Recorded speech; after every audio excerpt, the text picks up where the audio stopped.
And good afternoon or good evening, depending on where you are and what you want to call it. Welcome to Roberto Hernandez Stadium for a single game matchup between the USC Aiken Pacers and the Newberry Wolves.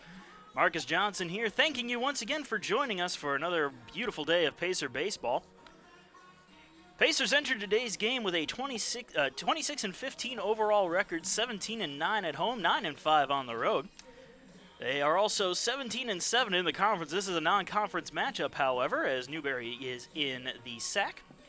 The visitors, the Newberry Wolves, coming into today's game with a 23-20 record, 15-10 at home, 8-10 on the road. These two teams faced off earlier in the season, which Newberry came away with a 9-4 victory. Pacers looking for a little bit of revenge here, and on the mound for USC Aiken, we have Jacob Rye, the freshman righty. Comes into the game with an 0-0 record in 6 appearances, but a 1.23 ERA. We'll look to see if that continues. Catching for Jacob Rye, we have Brian Pereira. Instead of over at first base where he normally is, over at first base is Connor Durden. The second baseman for today's game is Philip Watcher. At shortstop, Chandler Rogers, and at third base, Dalton Weeks, whose bat has been on fire, leading the team in average and home runs up to this point, and RBIs as well. They also earned Peach Belt Player of the Week accolades this week, so a big congratulations to the Pacer third baseman. Out in the outfield, left fielder Joey Smithers. In center field, Jose Bonilla, and Niall Goings is in right field. Well, we'll get things started in just a moment. There's going to be a lot of cutting in and out, and that is because I'm manning 2 positions today. Not only am I giving you the play-by-play and somewhat color commentary, but I'll also be doing the public address announcements here at the Burt. So you won't be able to hear that, but that'll just let you know. So the leadoff man coming up to bat, that is Danton Hyman, and the first cutout begins.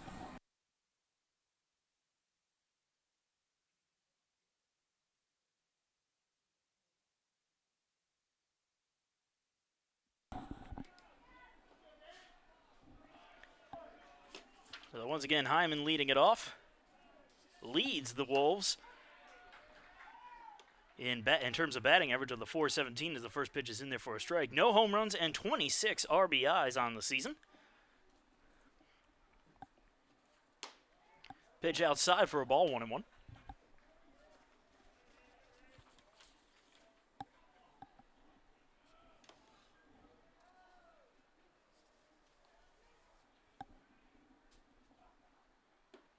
Good pitch there from Rye, right on the outside corner. Strike 2, 1-2.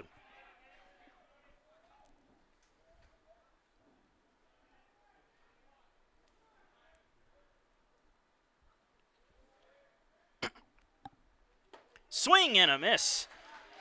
Rye gets Hyman on strikes for the first out.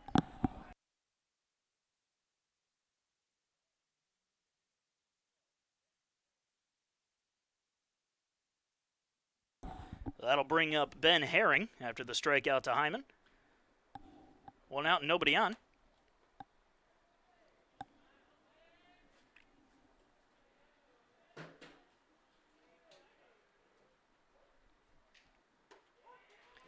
Pitch inside for a strike. 0-1.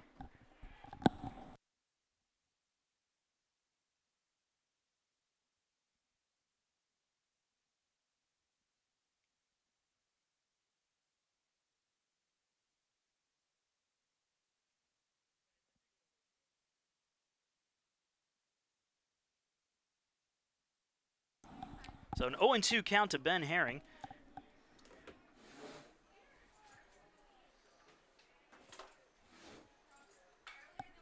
Another foul ball there, keeps the count at 0-2. Herring batting .324 on the season, 1 home run, 24 RBIs.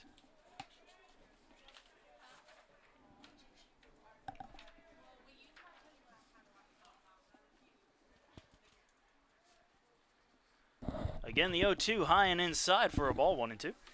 And joined on the broadcast by our ever-present SID, Brent Hager. Thanks for having me. Well, I mean, did you really have a choice?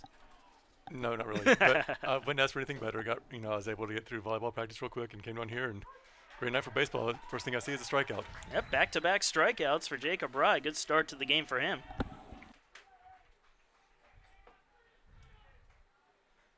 Now batting, the left left fielder, number 15, Derek Olenchuk. Olenchuk comes in the game with a 346 average, 16 extra base hits, 11 doubles, 1 triple, 4 homers. Pretty impressive. So far, the first 3 hitters have been pretty dangerous for this Newberry lineup. First pitch in there for a strike. Doesn't seem to be phasing Rye as of yet. And I just asked the question, where's Rye been all year?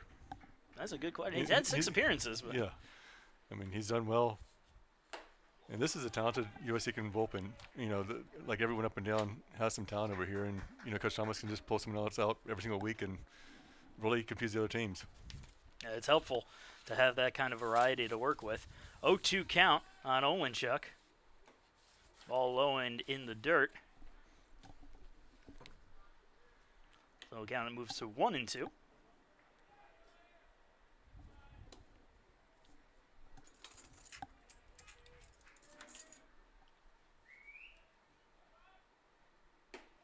In there for a call, strike 3. Rye strikes out the side as we move on to the bottom of the first. Pacers coming to bat.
And we are back as Jose Bonilla comes to the plate, coming with a 322 batting average, 56 hits so far in the year, 448 slugging percentage, and 403 on pitch.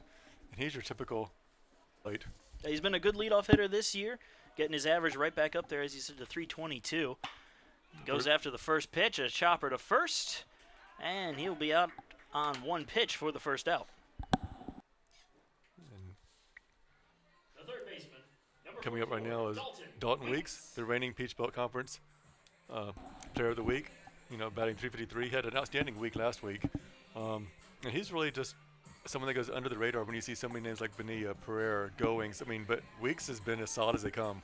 Yeah, especially at the start of the year, he was really under the radar, but he was getting the home runs when they counted. He didn't have a very high batting average, but now he's just turned it on full steam here at the end of the season. And really one of the nicest people I've ever met in my life. Absolutely so polite, it's not even funny. I haven't had too many interactions with him, but I can see that. Yeah. Then everyone I interact with that knows him says he's such a great kid. 22 years old though. I guess he's an adult, but still, this is 1-1 now with 1 away.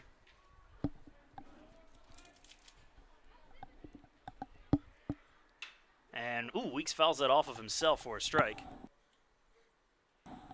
And again, the starting pitcher for the Newberry Wolves is Thomas Sorcia. I believe I'm pronouncing that right according to the pronunciation guide. The sophomore out of Saluda, South Carolina. A righty with a 3.98 ERA, 1-2 record in 6 starts and 9 appearances. As Weeks is able to walk that one off. And really, between these two teams, it doesn't matter who's pitching, who's playing. It's always going to be a close battle between these two schools. As I was saying before the game started, 1-game matchup as Dalton Weeks lines that one into left field for a base hit. They had a one-game matchup up in Newberry earlier in the year. Last week. Yeah, well, Yeah. same thing. Right. And coming to play right now, it's going to be Brian Pereira. Pereira, who was National Player of the Week once last year. He's a threat every single time he comes to the plate. Batting .289 on the season, 8 doubles, knocked out a triple, impressively, and 11 homers. Yeah, that triple is not something you'd expect from Brian Pereira, but it came in a great game as he hit for the cycle against, I believe it was Emmanuel? Or am I thinking of Claflin? We did not play Claflin, so it had to be Emmanuel. Okay, Emmanuel then. Or was it? It wasn't Shawan.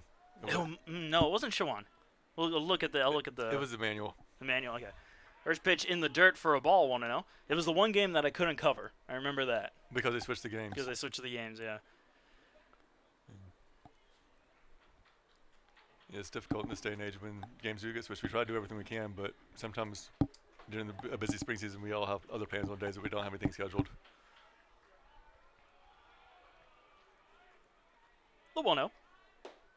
This is low, 2-0.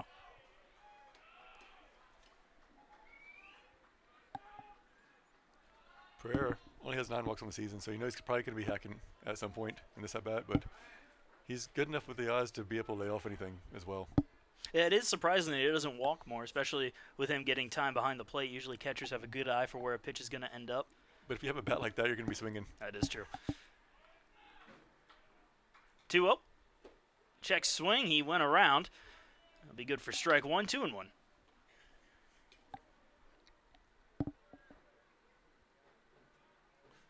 Pereira second on the team with 42 RBIs. Yeah, he has had some timely hits on this season, too, and against some tough opponents, especially Columbia State, where he smashed a grand slam over the fence to give him a 4-2 lead that they never looked back from. It was all over the infographic, if you remember that correctly. I do, yeah. Which we got to break those out next year, so that's be ready for that. Fun. But, yeah, it seems like all of his home runs are line drives over the right field fence. He pulled the ball, that is for sure.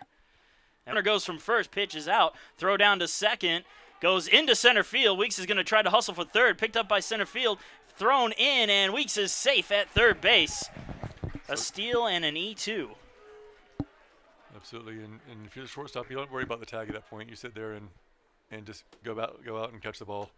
But you know, Weeks isn't one to normally steal too much. He does have 8 stolen bases, I guess. 8 for 9 this year, so not bad. Actually, third on the team in stolen bases. So I don't see him stealing that much, but only because sometimes I have softball games at the same time that we have baseball, so I'm over there. Stretch kind of thin out here. 3-1 on its way, and Pereira fouls it off, full count. We do the best that we can. Absolutely. And it's tough. You had one time this year we had baseball, softball, and basketball going at the same time. It's a tough day, but we try to do everything we can for all the student athletes and the parents and fans that can't get to the games. Mm-hmm. Yeah, February is that dreadful month out here when you have all the different sports going at once. Pereira grounds one slowly, left side, backhanded, and that's just going to be held up as Weeks scores. It's an infield single for Brian Pereira, and the Pacers lead it 1-0. And you look at that point, you see that they have a shift on because he pulls the ball so much, and that just opened up everything on the left side. And shortstop made a great play to get there, but Pereira was going to be there in a heartbeat. So, 1-0 USC Aiken is Niall Goings coming to the plate. Goings batting .287 on the year, 12 doubles, 7 home runs, 20 RBIs. And talked to him earlier this morning when he was working in my office, and he said, if I get a hit today, he's like, you're going to talk to me post-game regardless. So, well, that's the deal. We'll see if he can deliver. First pitch to Goings on the outside corner for strike 1. Such a stand-up young man.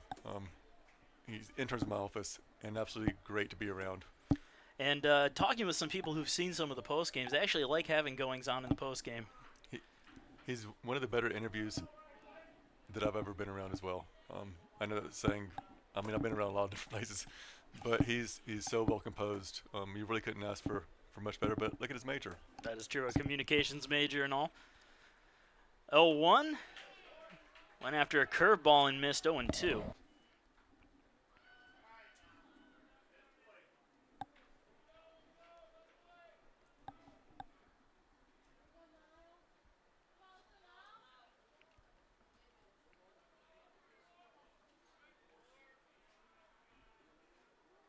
Another curveball. Goings again makes contact. This time he sends it foul. Count stays at 0-2. It almost looked like he got it off his foot, was hobbling a little bit on that, but he seems to be okay. Could just be my eyes as well.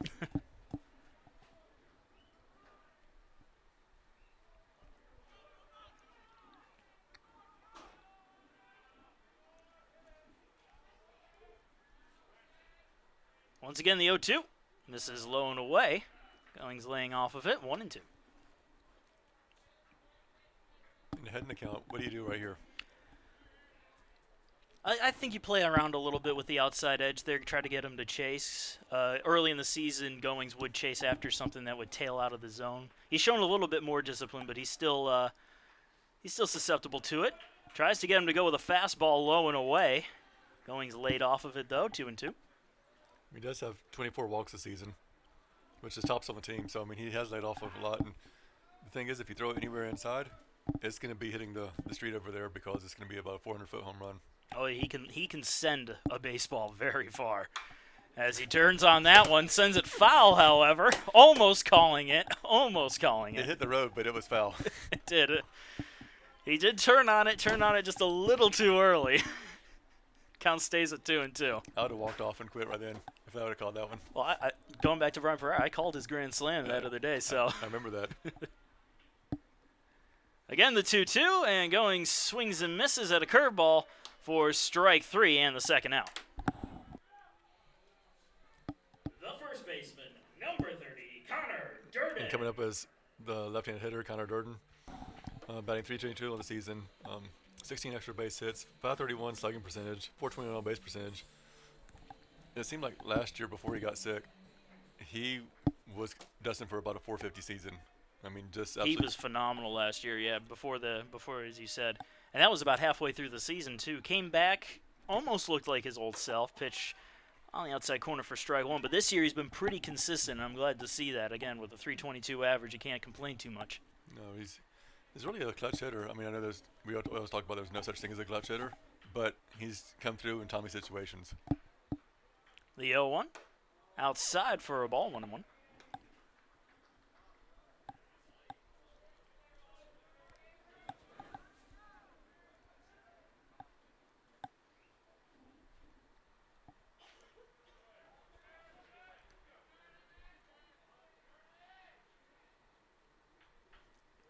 Again outside, 2 balls, 1 strike.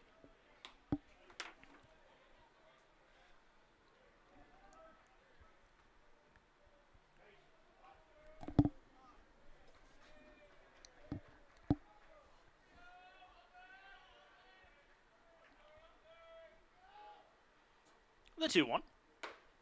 This is outside, 3 balls, 1 strike to Connor Durden. And if you have to go after him, it's a dangerous hitter. And if you lay off, he's going to take the team lead for walks away from Goings. Oh, well, I mean, a win-win, I think, for Durden. Yes, not for Newberry, but, I mean, Newberry, they're such a well-coached team. So you see him going in and right there for the base hit. Yep, laced into left field. A nice single for Connor Durden keeps the inning going. Runners on first and second for Brady O'Neill.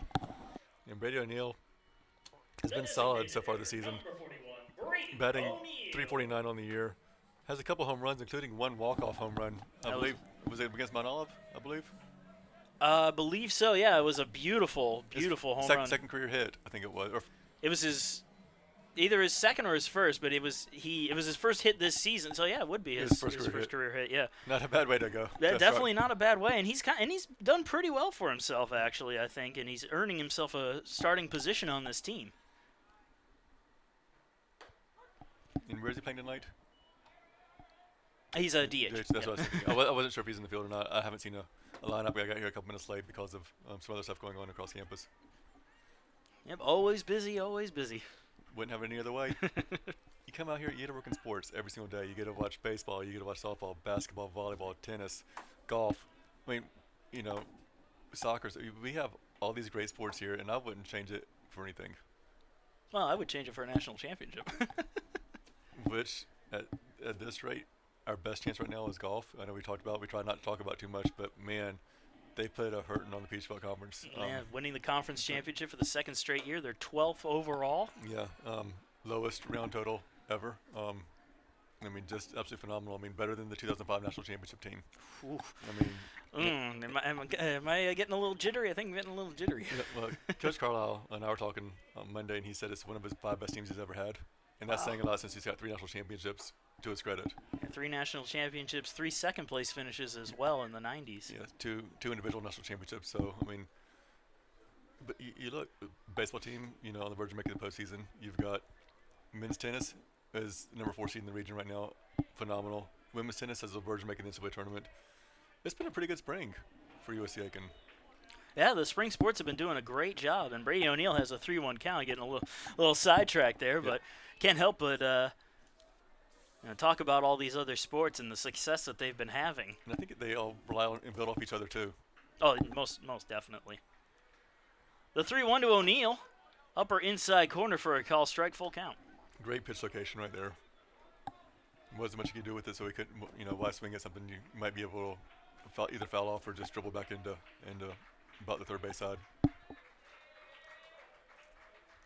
Great crowd tonight. Very well packed in right here behind home plate. A lot of Newberry fans here. Swing and a miss. Brady O'Neill down on strikes for the third out. Pacers leave 2 stranded, but they get 1 run, and they lead at 1-0 going into the second.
And welcome back. Top of the second inning getting underway. Pacers leading 1-0 over the Newberry Wolves. The shortstop, Colin Allman, leads it off.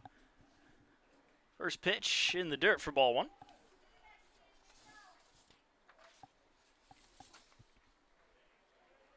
And Allman, one of the top hitters for this Newberry team, a .379 average, 8 home runs, and a team best 46 RBIs. Team second best 46 RBIs. Chopper to Weeks at third, grabs it on a hop, throws it over to first in time for the first out.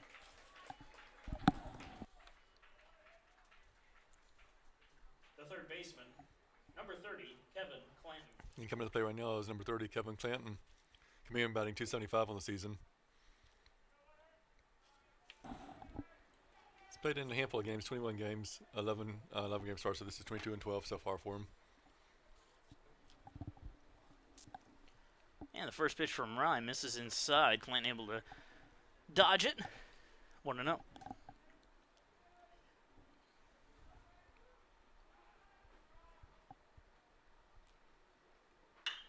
Ooh, a well-hit ball out there into left field. Joey Smithers is right there for it, however, and makes the catch for the second out. You almost didn't see him out there, did you? No, you almost did not. Making fun of his walk-up song. Great. I think it's one of their best in the business. Undoubtedly. Yeah. Absolutely tremendous.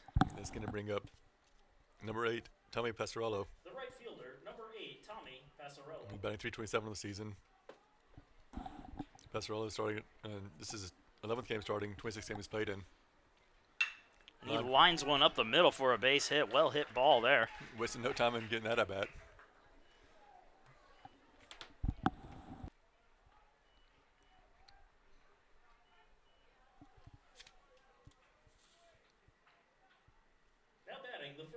This is going to bring up number 16, Tyler White, batting a shade under 300 so far in the season, 294. Has 3 homers, 16 RBIs, 419 slugging percentage. Sounds like more of a guy that's going to just put balls in play and into the outfield and get on base. Looking at the Newberry lineup, they seem to have a lot of good hitters out there, and maybe they rely on their hitting more to win their ball games. That's just my theory.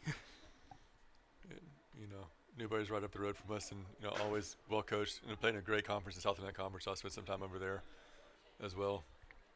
Great staff, better baseball, other sports as well. And fun rivalry too. Hey, but yeah, the Peach Belt and SAC play each other an awful lot in interconference play. Right. And even though, again, they don't have conference implications, they still seem like you want to win these games. Again, regional implications on the line when you face each other. And bragging rights, too. I was talking to even Andre Brown, and he said, they had someone from Maryland. He's like, oh, I know who that is. And just, you recognize the name and stuff. So, I mean, there's a lot of ties that go back from high school and travel ball teams that these kids have a lot of pride in beating, a team from Newberry being someone from Aiken. And another check throw over to first, a bit closer this time, but Passerella makes it back safely. Looks like Hunter Hill's already up in the bullpen for Newberry.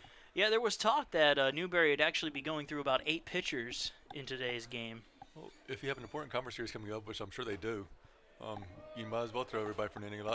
Wednesdays are a lot of times for bullpen sessions for pitchers, so why not go ahead and just let them throw an inning and pretty much count it as B today. Yeah, it gives them a little bit of not a bad strategy. We've done that before over the past 5 years that you and I have been here. Popped up, left side of the infield. Who's got it? Looks like Weeks has it, and he makes the catch for the third and final out. Newberry will leave him stranded as we move on to the bottom of the second. Pacers leading 1-0.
And coming to the plate right now is Philip Watcher.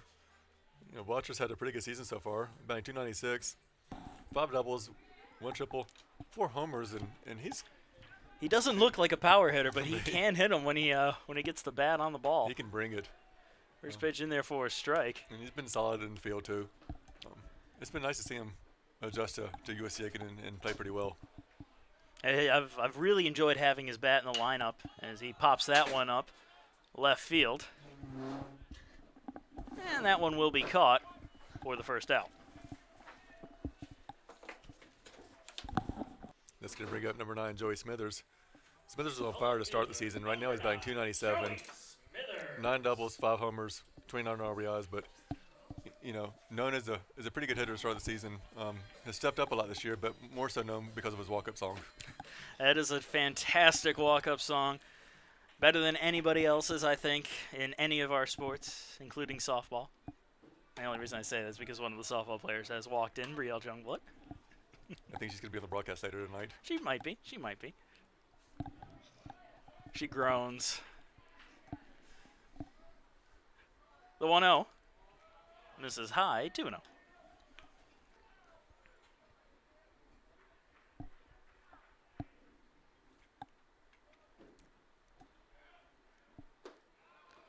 Pitch is low for a ball. 3 balls and no strikes to Joey Smithers.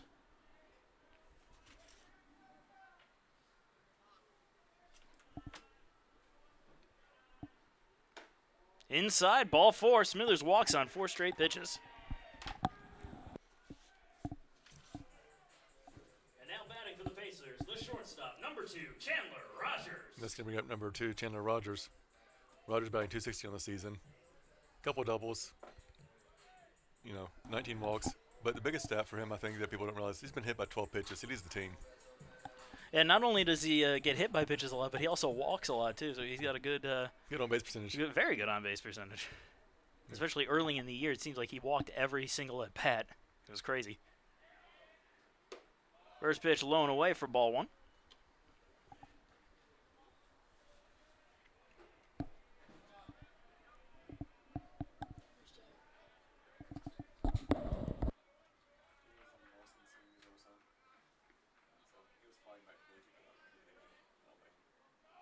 The 1-0. Right down the middle for a strike, 1-1. They're both great.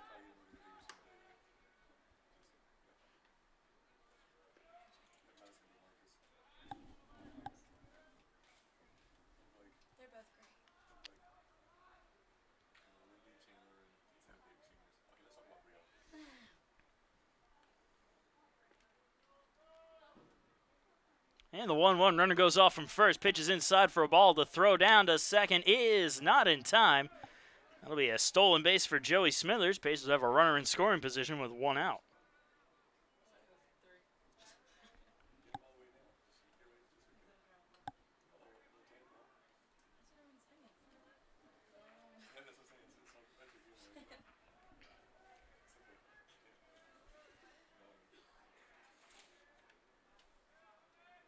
The 2-1.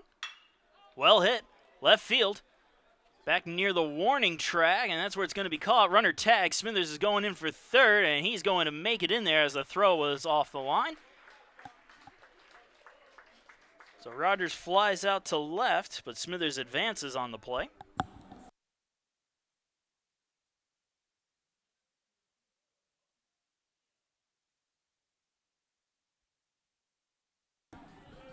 And I'll bring up Jose Bonilla now with a runner on third and 2 outs.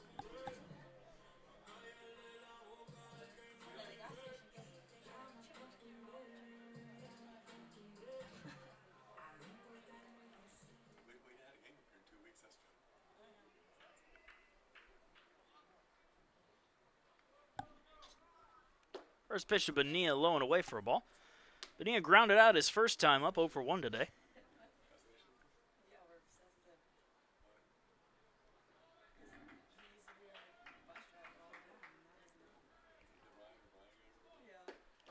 Pitch low and inside, 2-0.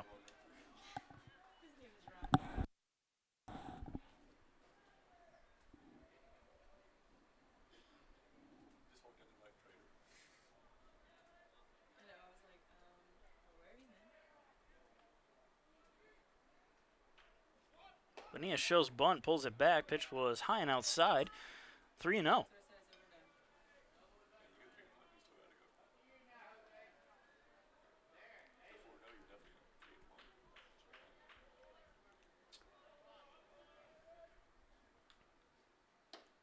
High and outside, ball 4. And Bonilla gets a 4-pitch walk to put runners on first and third with 2 outs.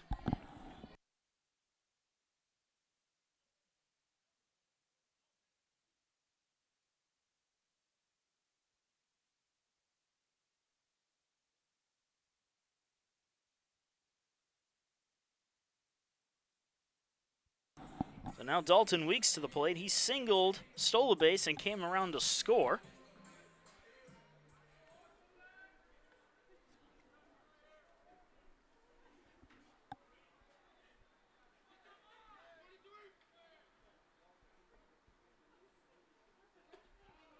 Pitch is in the dirt for ball one.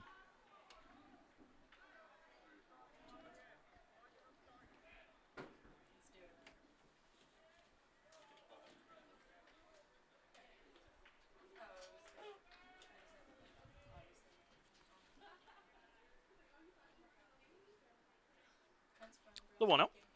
Outside, 2-0.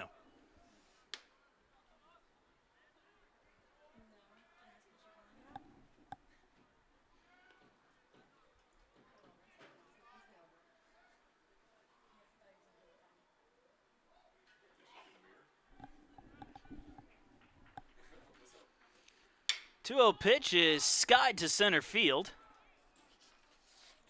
However, making the catch is Hyman for the third and final out. Bases leave two more stranded. We're moving on to the top of the third. They still hold on to a 1-0 lead against the Newberry Wolves.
And we're back. Top of the third inning of USC Aiken baseball, presented by Aiken Flooring. Aiken Flooring, you can stand on us.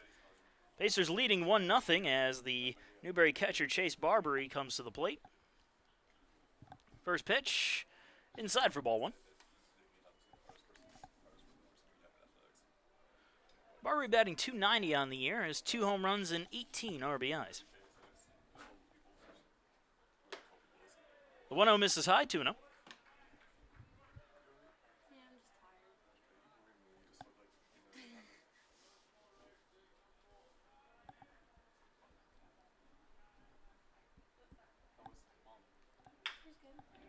Grounded foul, 2-1.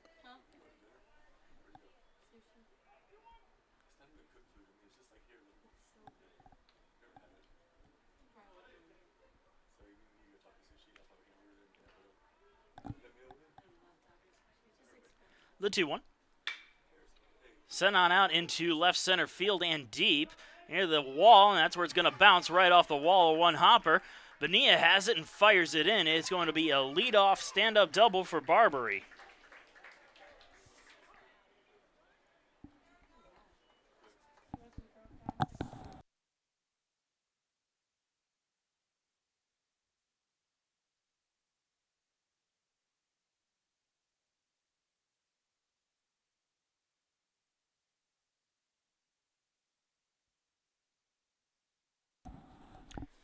And so after the leadoff double, Dalton Lansdowne will come to the plate.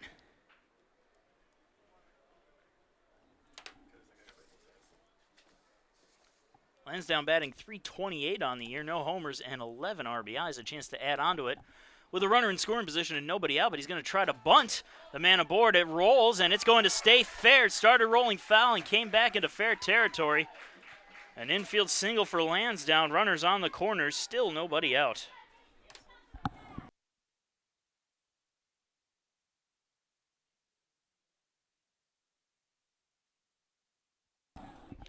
And that will bring up the center fielder, Danton Hyman.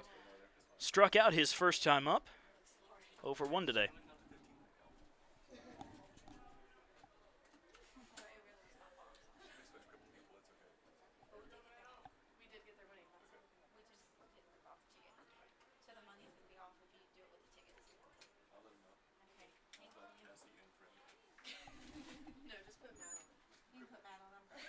First pitch to Hyman. He shows bunt, pulls it back, pitches high for ball 1.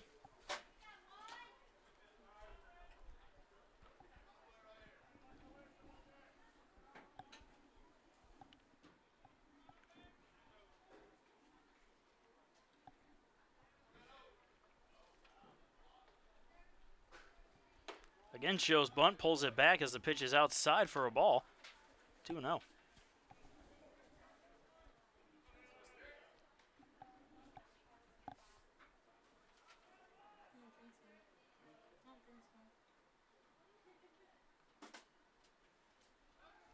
Check throw over to first, not in time.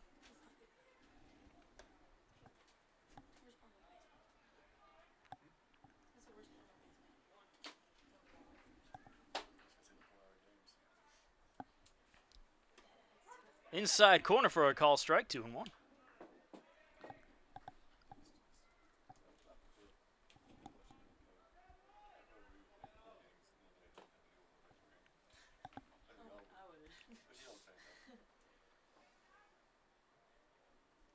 And 2-1 on its way. A one hopper to short. Rogers has it, steps in the bag, fires to first in time for the double play. A run scores, however, but a beautiful defensive play there by Chandler Rogers to turn 2.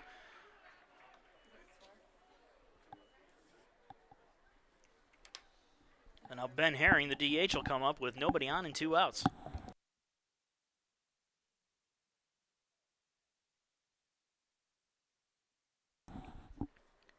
So even though the run scores to tie the ball game up, Chandler Rogers making sure the damage should hopefully be minimal with Ben Herring coming to the plate. A hopper in front of the plate. Rye has it, fires it to first. A stretch from Durden gets it there in time for the third and final out. 1 run scores. We're tied 1-1 going into the bottom of the third.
And the bottom of the third inning getting underway. Brian Pereira will lead it off as the Pacers and Wolves are tied 1-1. Pereira had an RBI single his first time up. New pitcher on the mound for Newberry. Hunter Hill comes into the game. And we were told Newberry's possibly going to be changing pitchers almost every inning, having 8 different pitchers go. And they do have more men up and throwing in the bullpen as we speak. First pitch to Pereira missed for a ball, 1-0.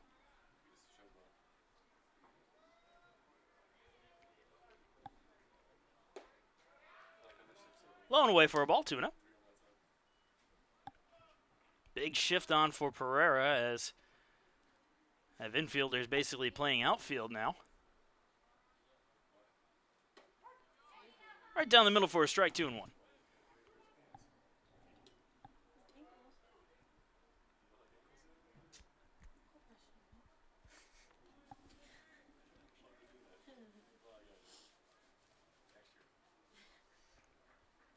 The 2-1. Grounded slowly to third, or more likely to short. The throw to first is in time for the first out.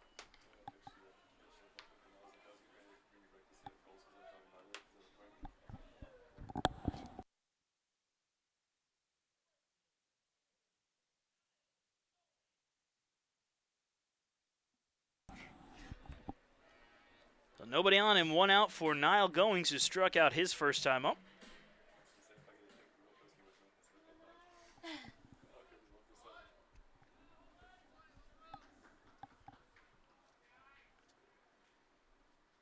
And Goings ahead of that one, swings and misses for strike 1.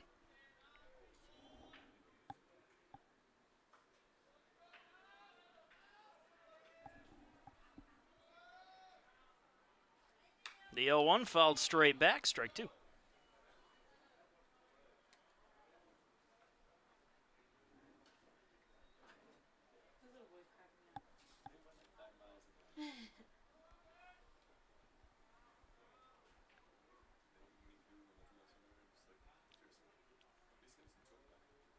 The 0-2 pitch to Goings, low and away for a ball, 1-2.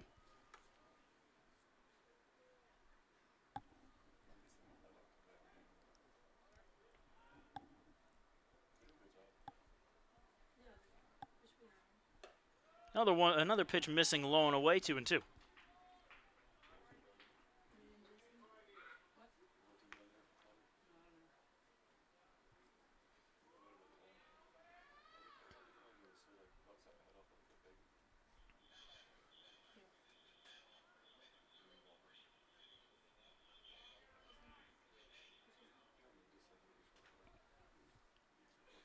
And Goings swings and misses, goes down on strikes for the second out.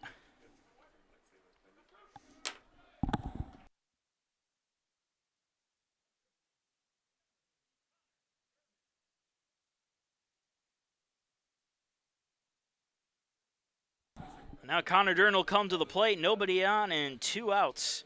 Singled his first time up, 1 for 1 today.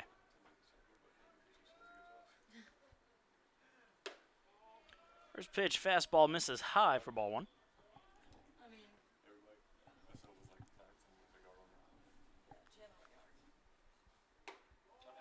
Misses inside, 2-0.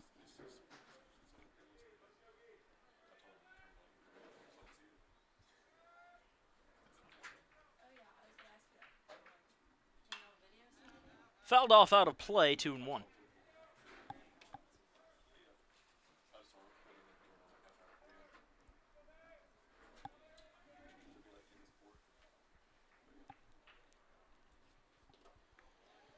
Durden able to hold off of that one as the ball was in the dirt. 3-1.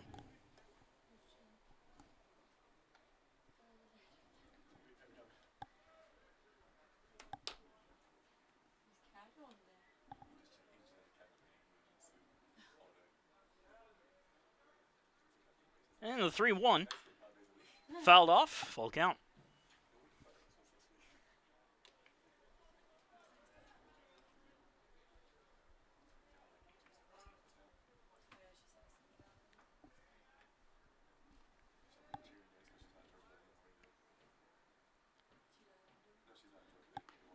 And the 3-2 on its way. Low and inside, ball 4. Durden with the 2-out walk.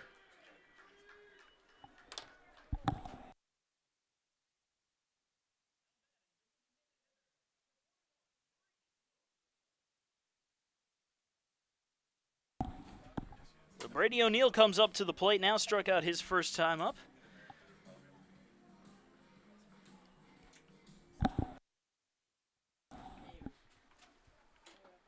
Runner on first and 2 outs for O'Neill. This is trying to get the lead back as they are tied with Newberry 1-1.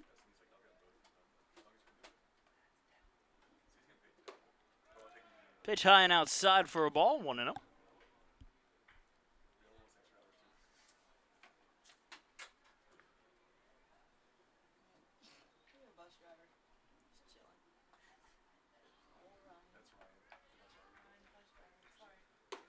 High and outside for a ball, 2-0.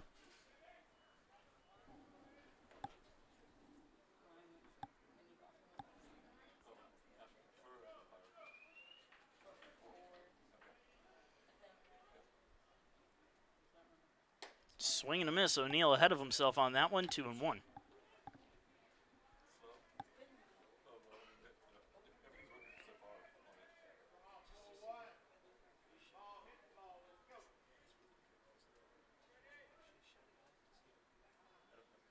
And a call of time here from O'Neill.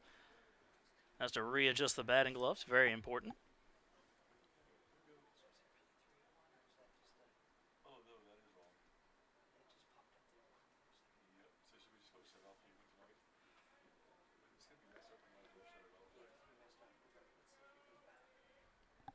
The 2-1 on its way. Off-speed pitch misses high, 3-1.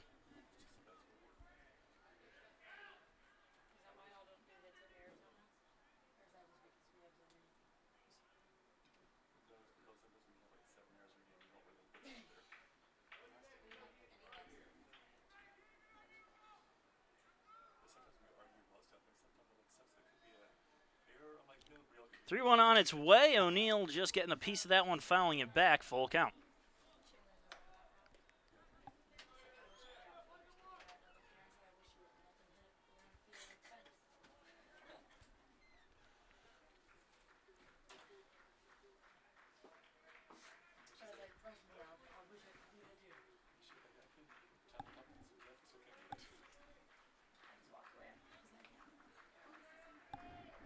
And the 3-2. O'Neill swings and misses, chases one out of the zone. We'll go down on strikes for the third and final out. And we move on to the top of the fourth inning with the Pacers and Wolves tied 1-1.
And the top of the fourth inning of USC Aiken baseball, presented by Tyler's Tire and Auto Center, getting underway.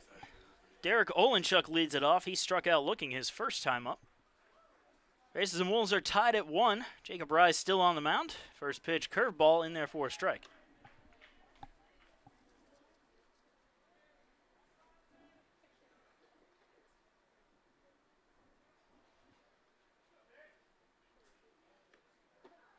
Another curveball there, missing low and away. 1-1.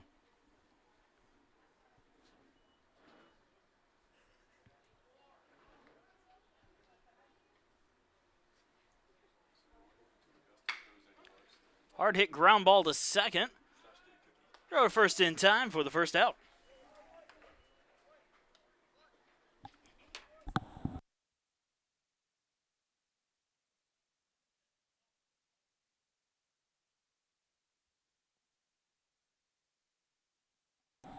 Now the shortstop, Colin Allman, coming to the plate. 0 for 1 today. Grounded to third his first time up.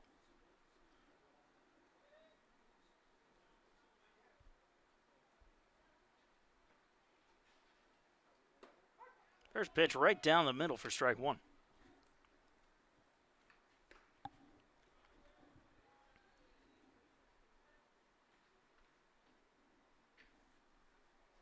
Ooh, off the back. And Allman will take his base on the hit by pitch.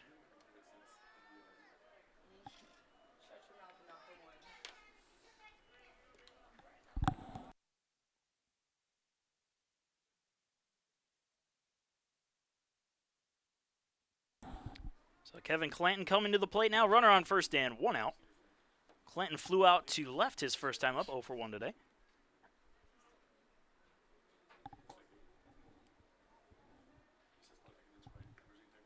Check throw over to first, not in time.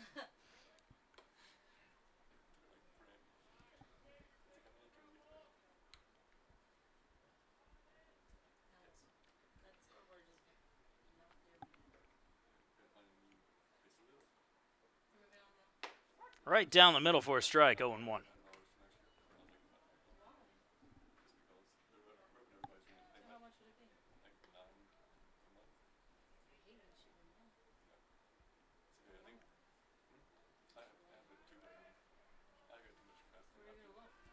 Another check throw to first, not in time.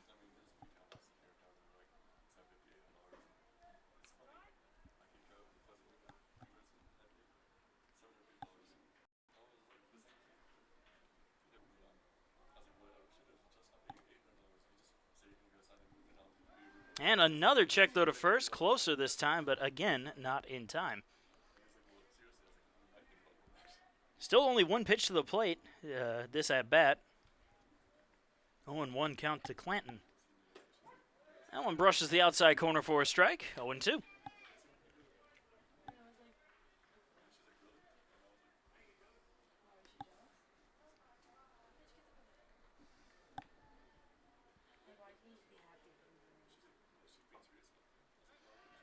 And again, throw over to first.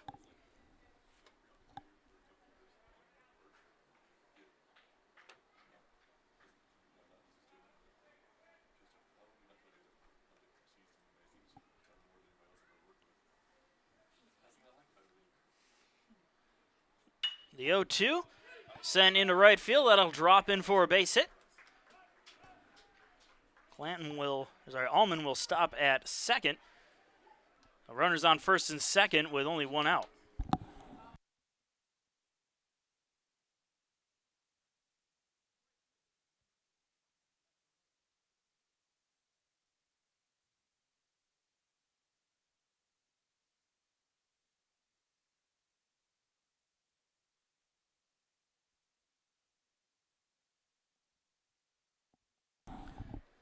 The right fielder, Tommy Passarello, coming up. 1 for 1 today as he singled his first time up.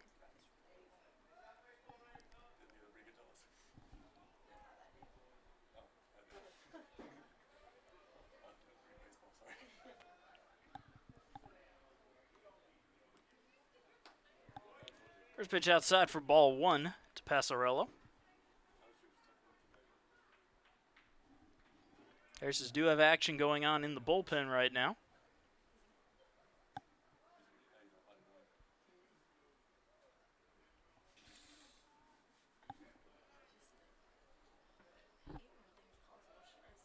The 1-0. Line into right field, and it'll bounce in there for a base hit. Goings fires it in. It'll hold the runners up to only 1 bag, but it's bases loaded with 1 out here in the top of the 4th inning.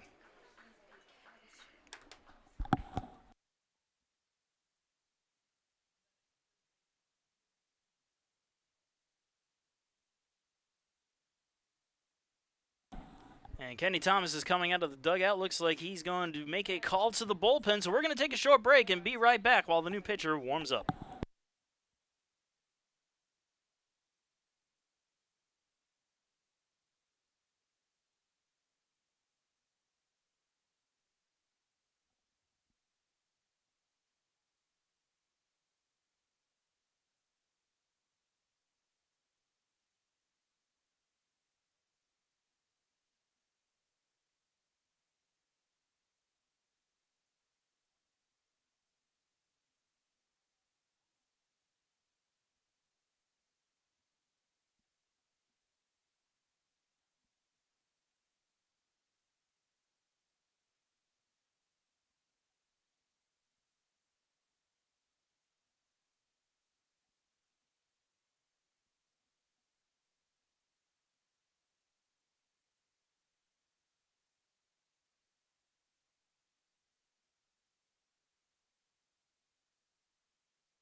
So Hunter Schuff coming into the game for Jacob Rye, and Schuff has quite the predicament to work out of. Bases are loaded with 1 out. And the Newberry first baseman, Tyler White, coming to the plate. He popped out his last time up.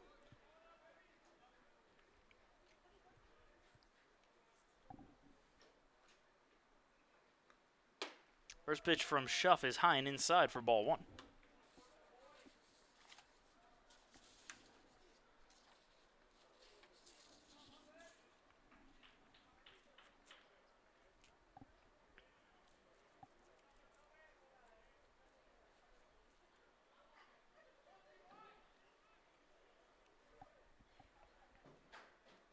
The 1-0. High and inside, ball 2, 2-0.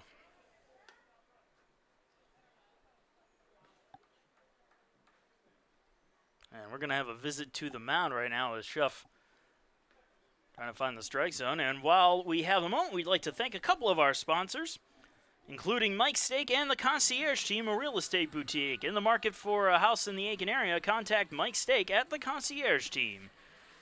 And the South Carolina Education Lottery. Remember, when you play the South Carolina Education Lottery, you're not only taking a chance, but giving a chance.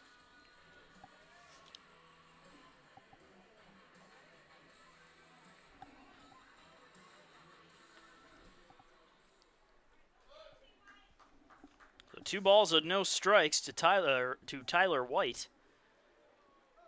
Bases loaded with 1 out here in the top of the 4th inning of a tie ball game, 1-1.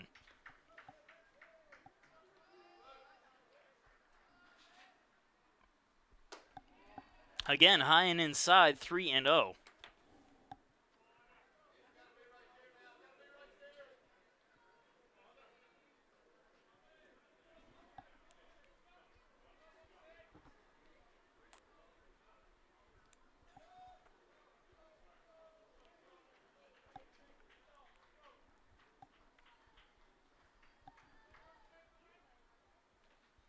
Ooh, and that goes right off of the shoulder. And that will drive in a run as White is hit by a pitch. So bases remain loaded as Chase Barbary comes up to bat.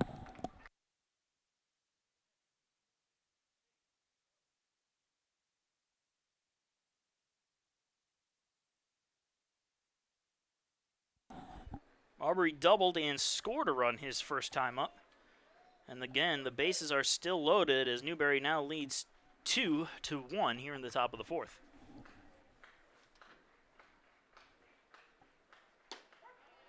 Pitch right there on the outside corner for strike 1.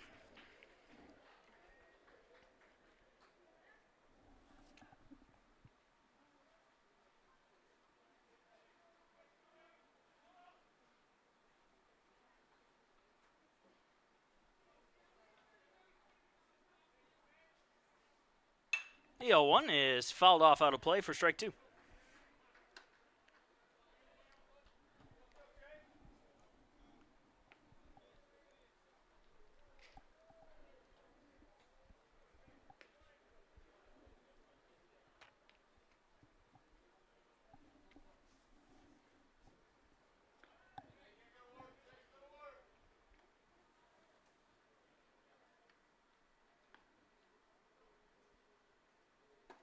Curveball misses inside.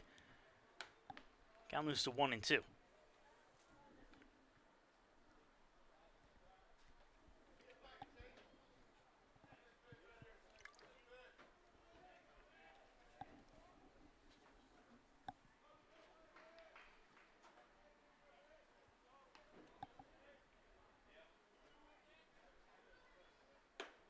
Fastball missing high, 2-2.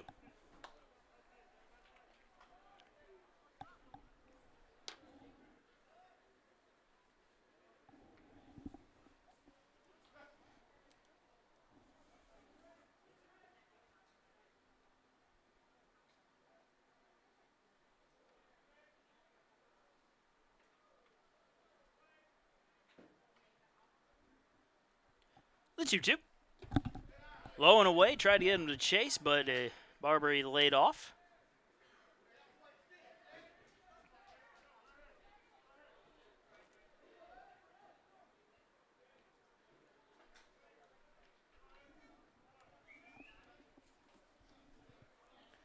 Full count to Barbary. Nowhere to put him as the bases are loaded. And only one out, top of the fourth inning.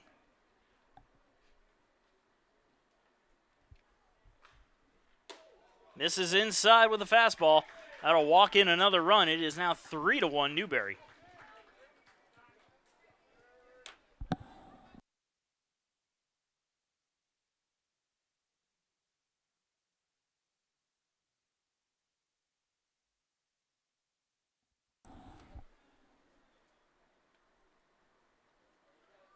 So once again, the bases are still loaded. And there's still only one out as it's now a 3-1 ball game.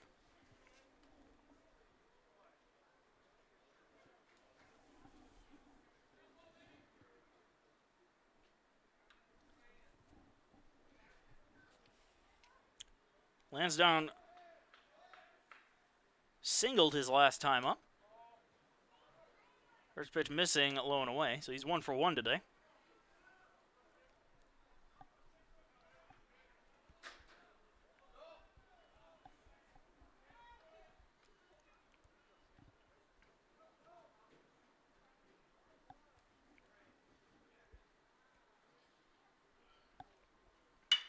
The 1-0. A hopper to second. Watcher has it, flips it to short for 1. The throw to first is not in time. Base is unable to turn 2, and a run will score. And it is now 4-1 Newberry.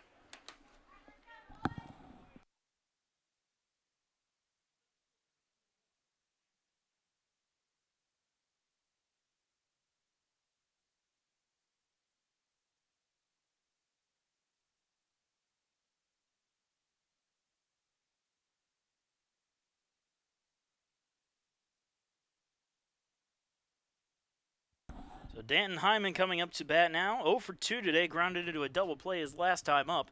Runners on the corners with 2 outs. First pitch missing outside for ball 1.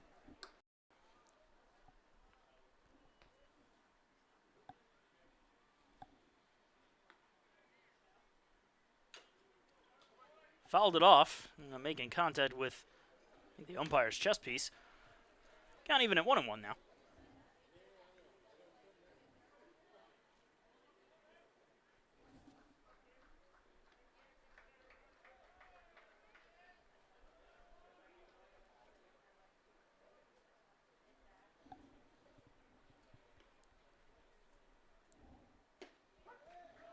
Pitching a lower inside corner, 1-2.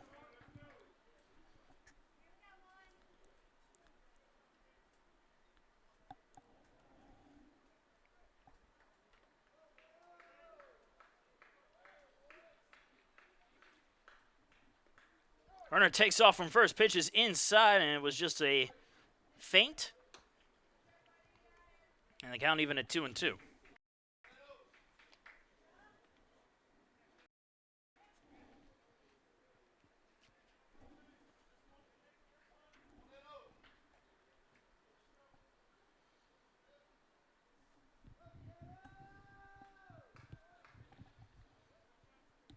And again, the runner takes off. This time he's going full steam, but the ball is fouled off.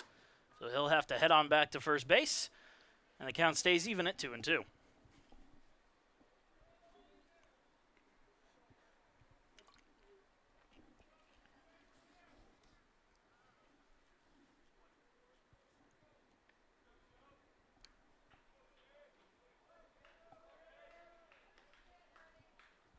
And a check throw over to first, not in time. Not surprising that they did the check throw as the runner just went.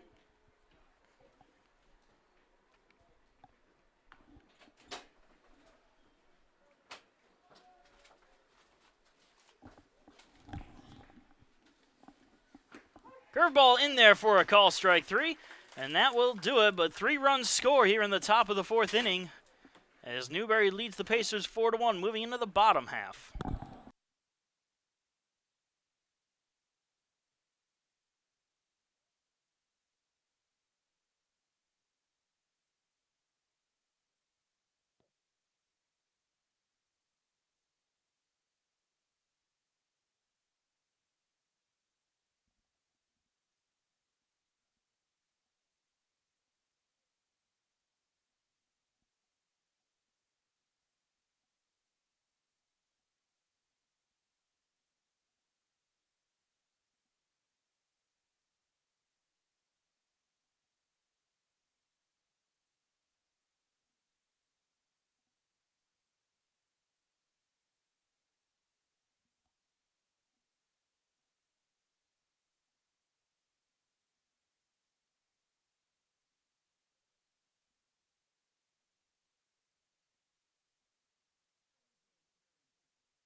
And we are back. Bottom of the fourth inning. Getting underway with Philip Watcher leading it off. First pitch low and away for a ball. New pitcher on the mound for Newberry, Josh Stemfiar, comes into the game. Newberry leading the Pacers 4-1. And Watcher grounds that one to second. It's mishandled, and Watcher will be safe at first on the E2. Or sorry, E4. And now Joey Smithers coming to the plate.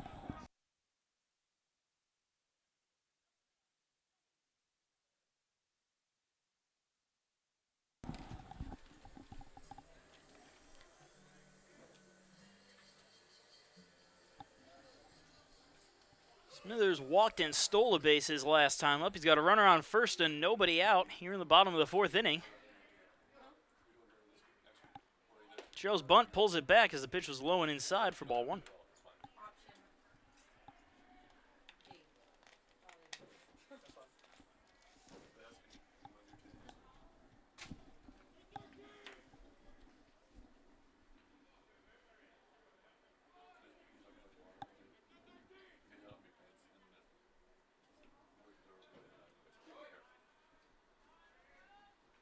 The 1-0. Grounded foul, 1-1.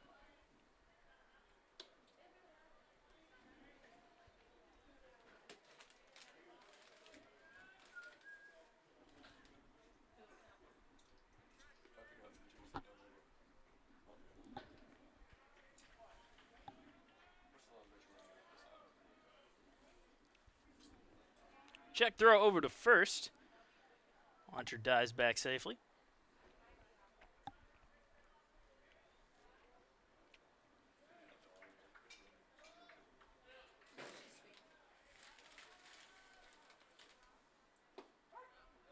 Pitch is in there for a strike. 1-2.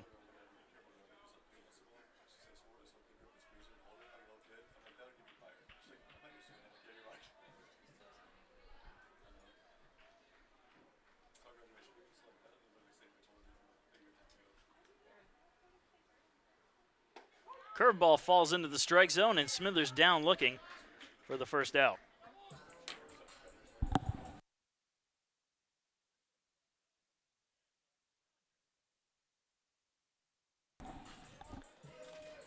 And now Chandler Rogers coming to the plate. 1 on and 1 out, bottom of the fourth inning. Rogers flew out his first time up, 0 for 1 today.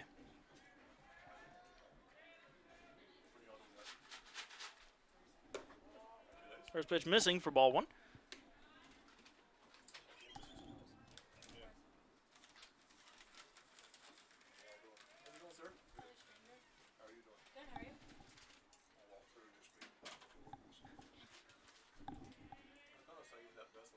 The 1-0. Right down the middle for a strike, 1-1.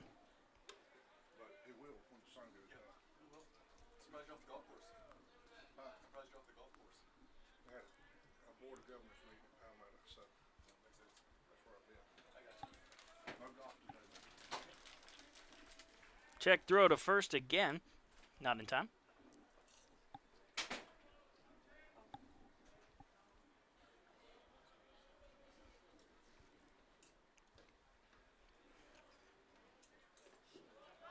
Curveball misses low and away for a ball.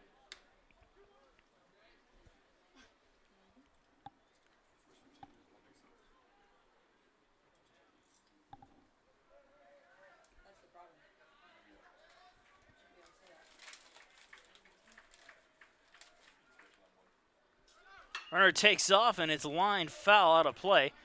Count evens at 2-2, and Watcher will head on back to first base.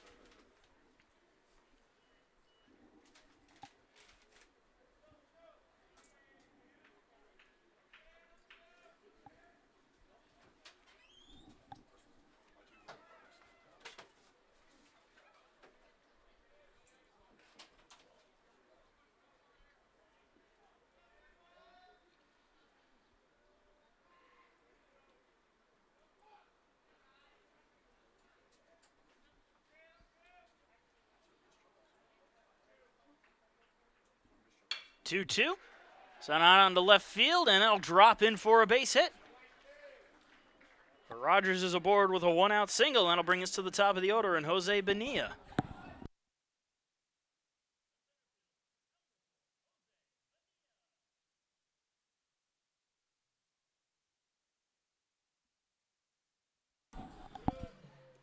Bonilla 0 for 1 today, walked his last time up. Runners on first and second with only one out. This is trying to tie this ball game up as quick as they can as they trail 4-1.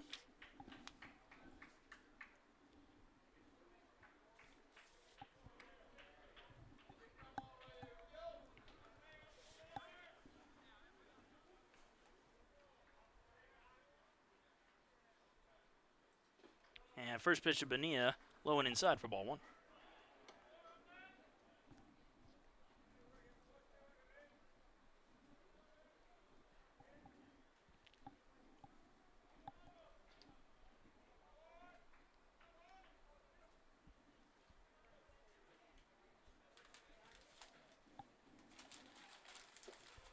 Misses low, 2-0.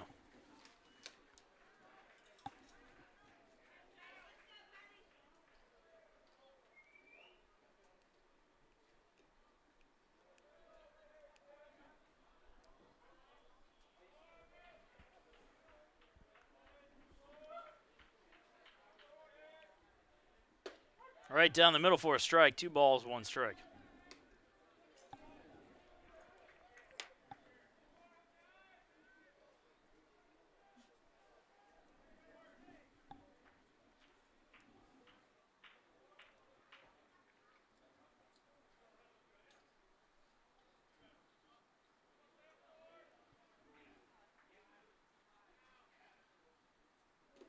Two one is in the dirt, 3-1.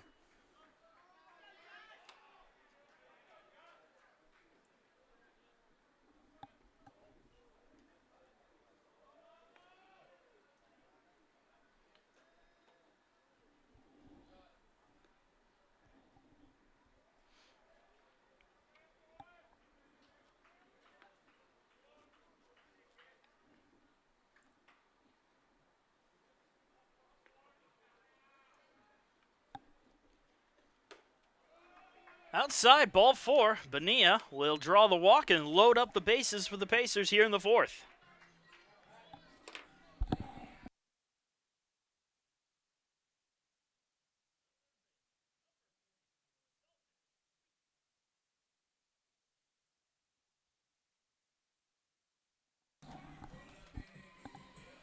And now Dalton Weeks will come to the plate, and we're going to have a visit to the mound here for Newberry.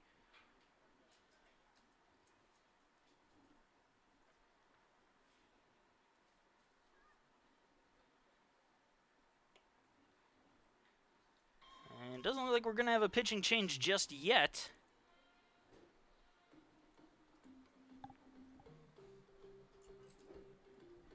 Oh, well, we have the opportunity. We'll thank our final sponsor for the day, including Willie Jewell's Old School Barbecue. Every dish is served with a side of Southern hospitality, so stop on in and tell them Pacer Sports sent you. And the Hudson Etheridge Companies and Auto Owners Insurance. For all your life, home, car, and business insurance needs, rely on Hudson Etheridge Companies and Auto Owners Insurance.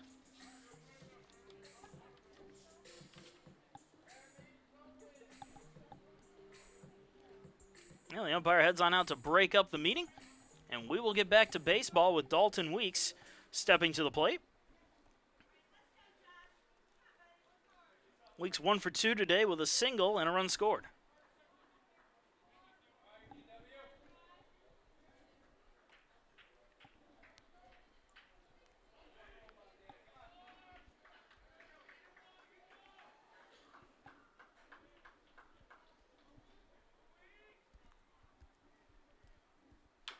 And he goes after the first pitch and grounds it foul for strike 1.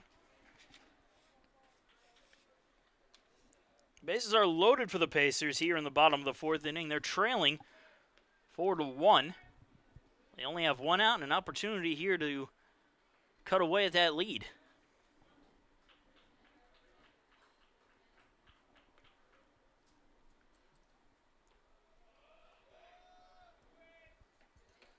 Low and away, ball gets away. Coming home is Watcher, and he will make it in there safely on the pass ball or wild pitch, however you want to score it. And it's now a 4-2 ball game. All runners advanced on that play. Runners now on second and third with one out, and it also cuts out the conventional double play.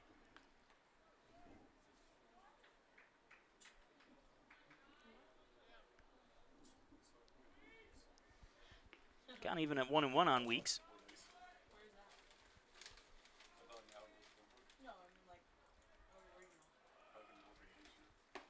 This is low and away for a ball. 2-1.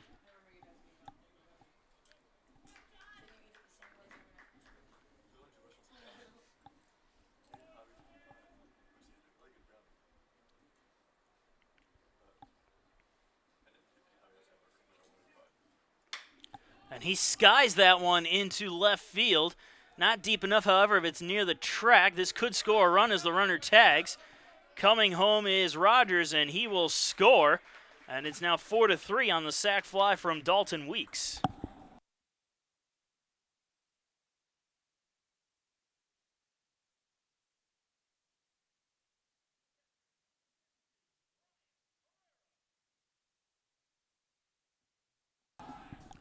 And now Brian Pereira coming to the plate. Pereira is 1 for 2 with an RBI single on the day.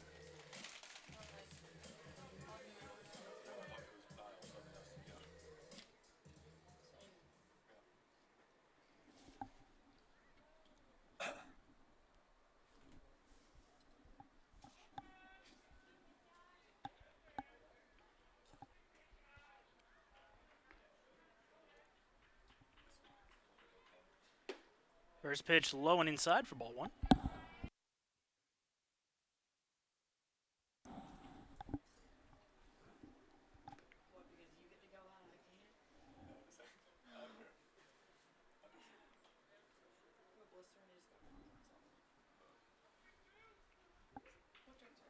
The 1-0.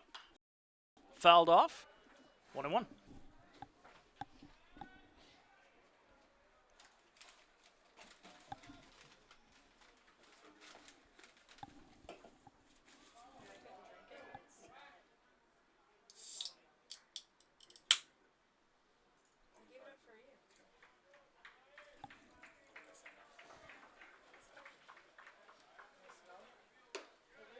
And pitches high and outside for a ball, 2-1.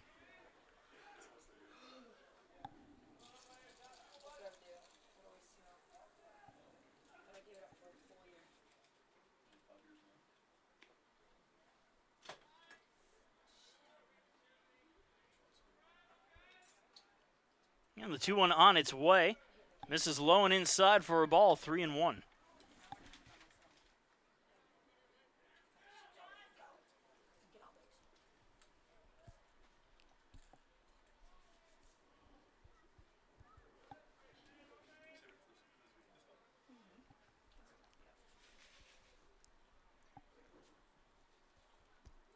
And the 3-1 misses high for ball 4. 2-out walk to Pereira keeps the inning going. Runners on first and second now for Niall Goings.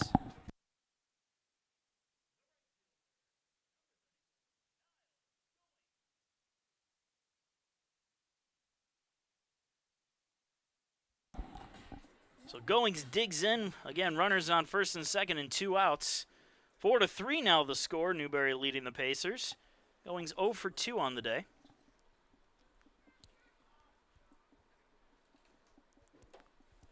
Snap throw to first, and the ball gets away. That will allow Bonilla to head on over to third base. Now it's runners on the corners with 2 outs. Boy, they almost had Pereira dead to rights at first base. Had that been a clean throw or a clean catch, could be looking at the end of the inning.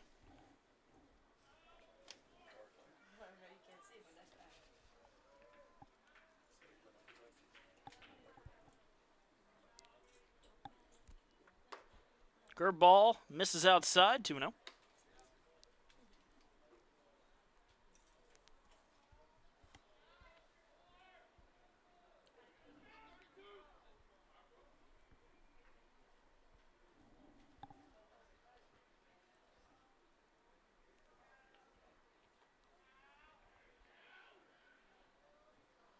Right down the middle for a strike, 2-1.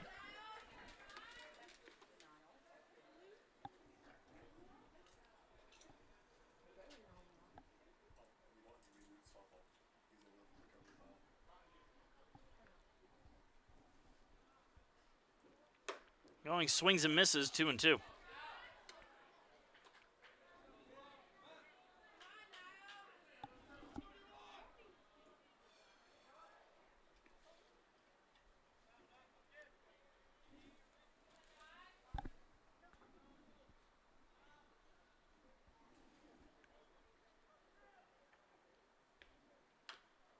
Just getting a piece of that was going, so he'll stay in there with a 2-2 count.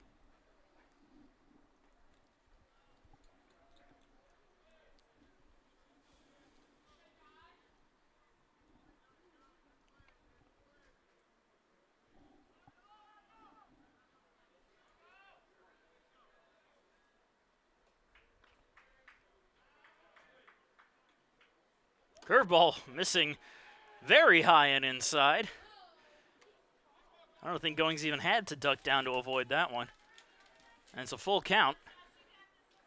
3 balls, 2 strikes, 2 outs, and 2 on here in the bottom of the 4th inning of a 4-3 ball game. And Goings fouls that one off of the Newberry dugout. Keeps the at-bat going.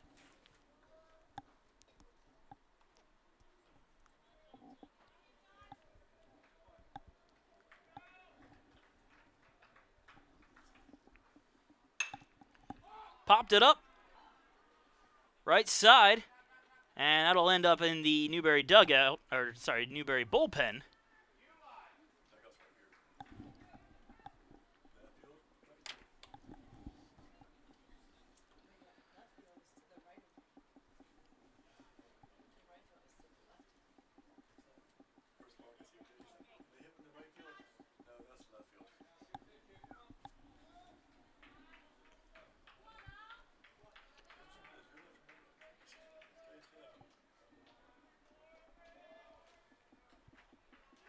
Once again, the 3-2. And it's grounded foul again.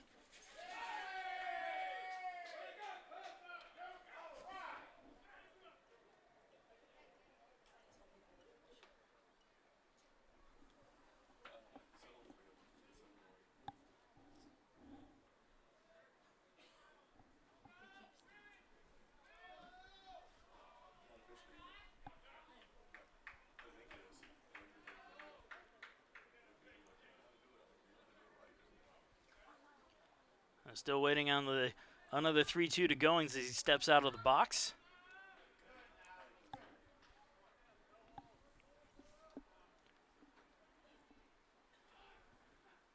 And now we're going to have a visit to the mound.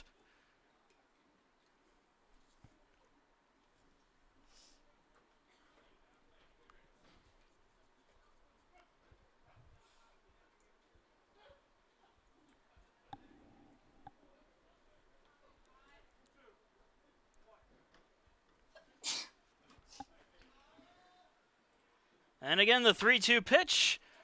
Grounded slowly. Right side of the infield. The throw to first is just in time to get Goings for the 3rd and final out. But the Pacers score 2. It is now a 4-3 ball game as we move on to the 5th inning.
And welcome to the top of the fifth inning. Marcus Johnson here. Thank you for joining us on this Tuesday evening.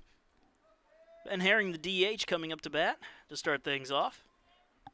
0 for 2 today as Zach Lang comes out of the Pacer bullpen in relief. Throws a first pitch swinging strike to start his night off.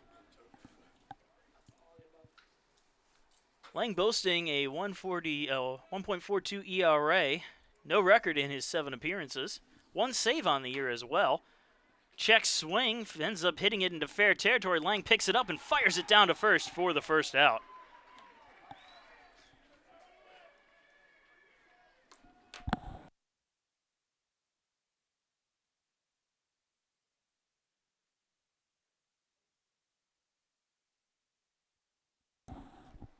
And that'll bring up Derek Olenchuk. He's 0 for 2 as well today. Nobody on and 1 out.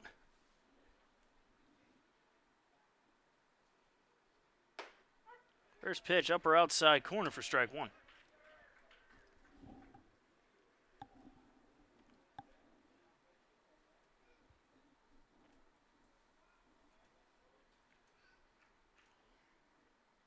Curveball missing high and outside to even the count up at 1-1.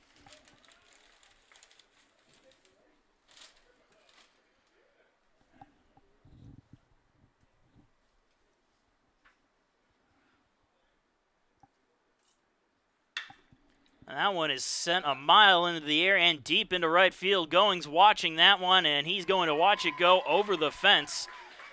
A solo home run for Derek Olenchuk, and Newberry now pulling away 5-3 here in the 5th.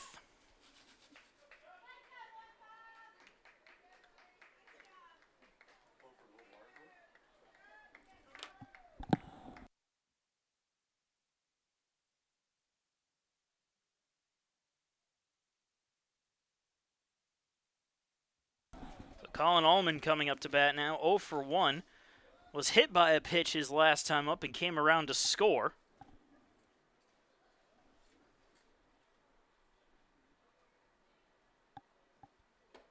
First pitch inside corner, call strike.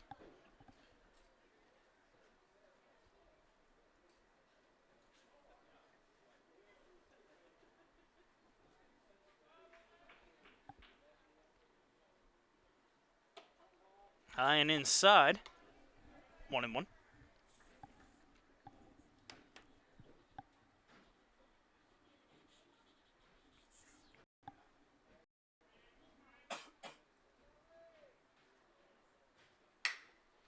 Grounder, left side, grabbed by Rogers, long throw to first, and that is not in time. Durden dropped the ball as well. Even if it was in time, he still would have been safe. That'll be an infield single for Allman, runner on first with 1 out.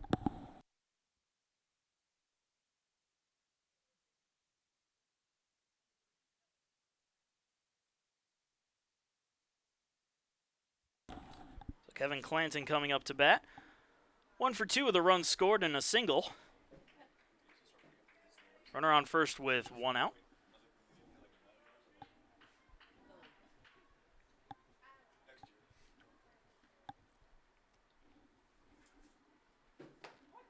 First pitch right down the middle for strike 1.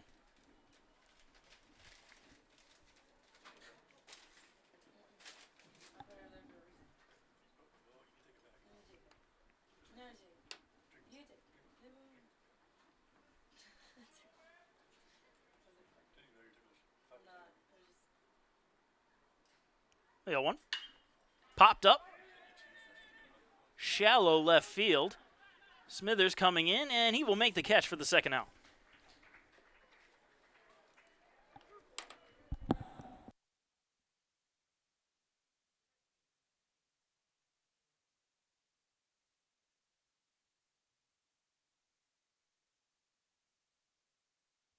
I'll bring Tommy Passarello to the plate. He is 2 for 2 today with 2 singles and 1 run scored.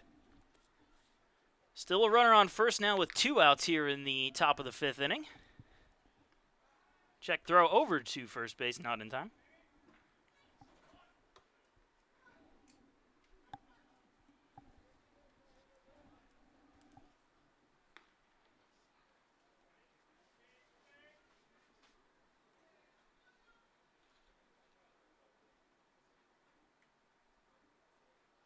Runner takes off from first, and it is a fly ball into center field. Bonilla having to come in, and that's going to drop in for a base hit.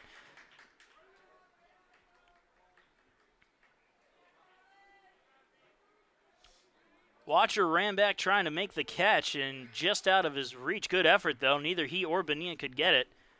A single for Passarello. Runners on the corners with still with 2 outs.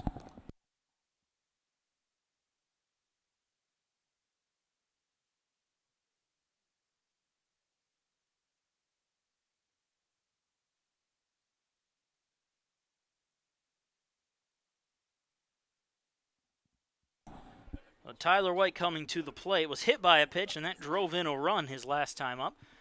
Runners on the corners with 2 outs. Lang trying to get out of this inning without any more damage. He's already given up a solo home run.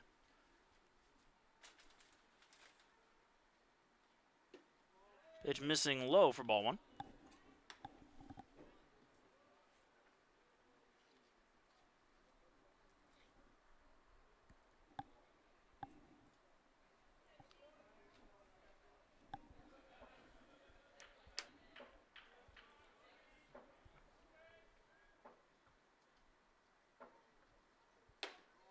This is high. 2-0.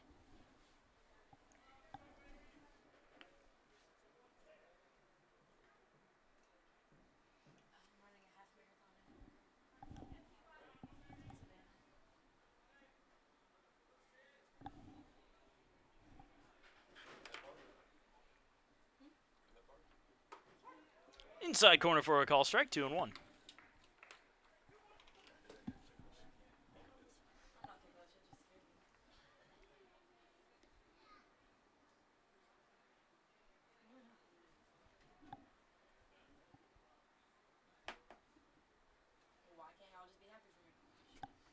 The 2-1. High and inside, 3-1.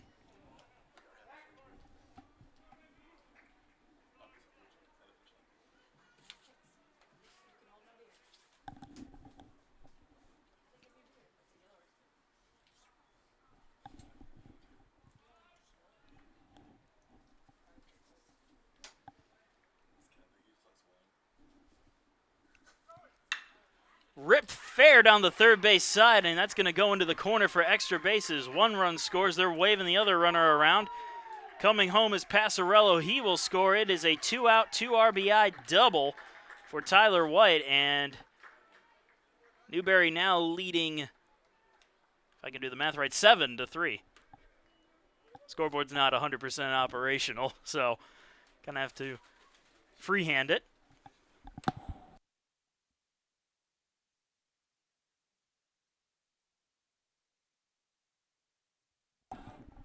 Now Chase Barbary coming up. A double, a run scored, a walk, and an RBI to his name.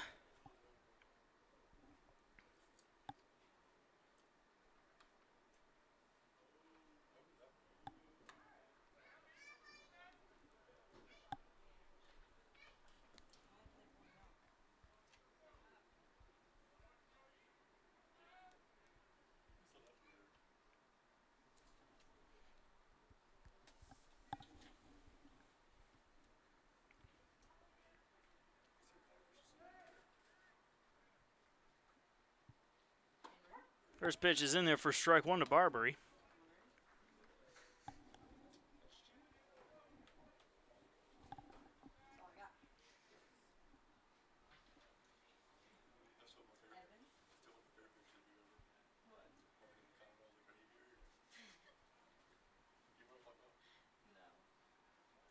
The 0-1.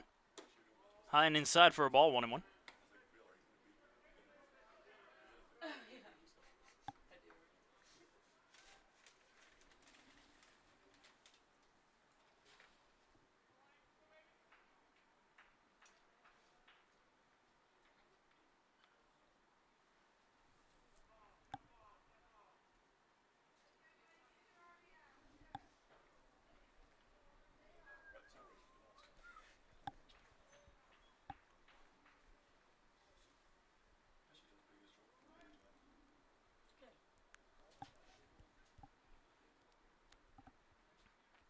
And the 1-1. High and inside for a ball, 2-1.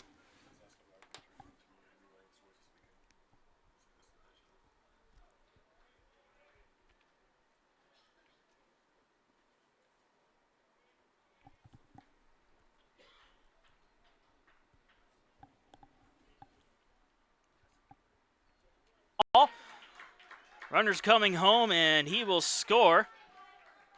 White scores on an RBI double from Chase Barbary, and it is now an 8-3 ball game.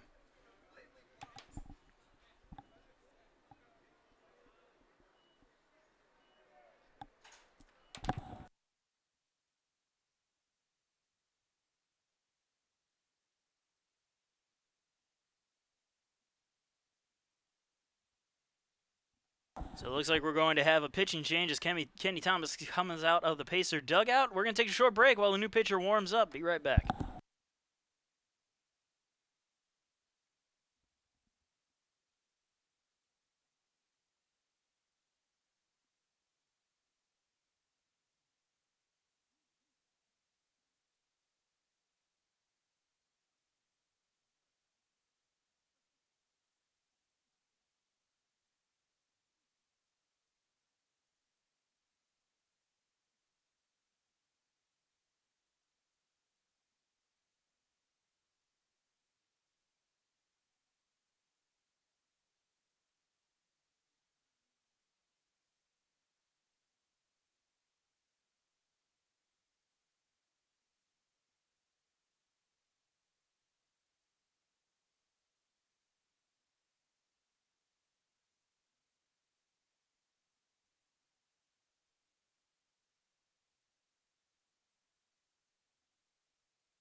And Garvin Alston Jr. comes out of the Pacer bullpen to try to stop the bleeding. First pitch is in there for a strike to Dalton Lansdowne. Lansdowne is 1 for 2 with a single, and he reached down the fielder's choice his last time up, which drove in a run. 2 outs and a runner on second here in the top of the 5th with 2 outs. 8-3 is your score. Newberry leading the Pacers. Check swing, fouled off, 0-2.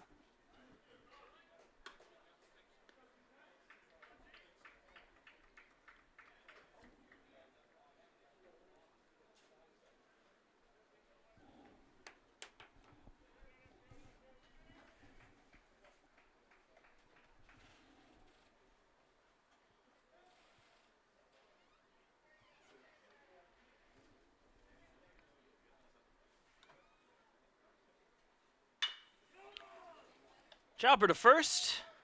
Durden has it, takes it himself, and finally puts an end to the top of the 5th inning. But 4 runs score. Moving on to the Pacer half, they trail 8-3.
And we are back with the bottom of the fifth inning getting underway. 8-3 is your score. Connor Durden leading it off for the Pacers against the new pitcher, number 21, Robert Westenrieder.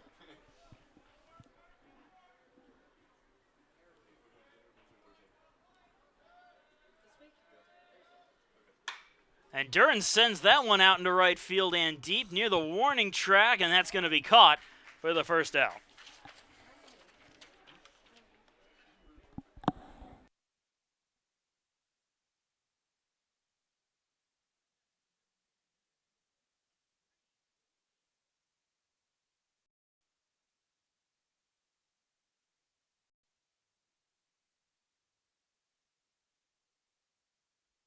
Brady O'Neill stepping up to the plate now, 0 for 2 today with a pair of strikeouts. First pitch in there for strike one.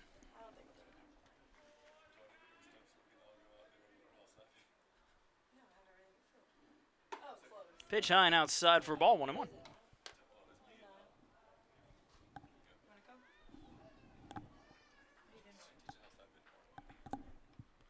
Swing and a miss for strike 1 and 2.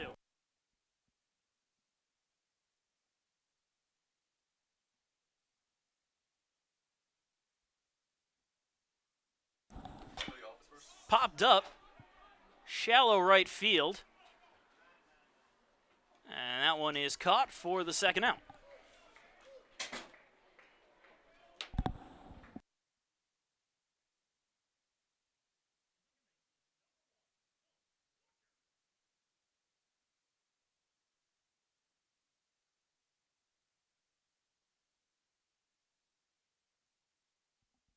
And now Philip Watcher coming to the plate with nobody on and 2 outs.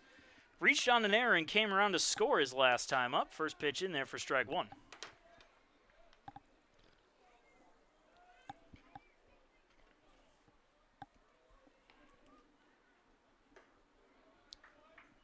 Pitch misses low for a ball, 1-1.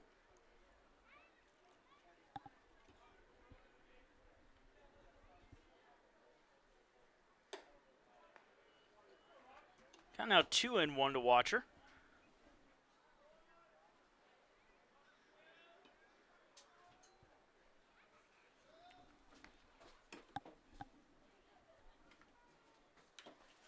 Watcher just catches a piece of that one, evens the count up at 2-2.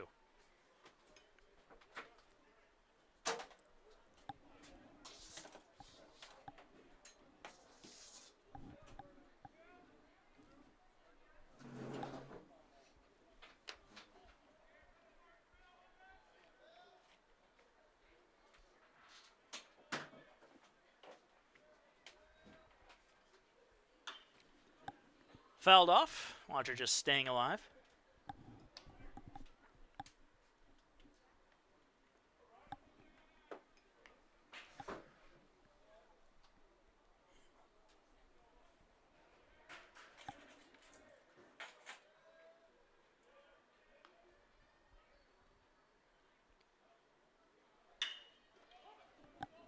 Chopper to second. Throw to first is in time, and that's a 1-2-3 inning for the bottom of the fifth. Going on to the sixth inning, Pacers trailing 8-3.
And the top of the 6th inning getting underway.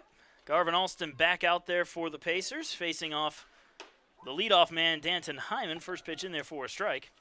Hyman is 0 for 3 today.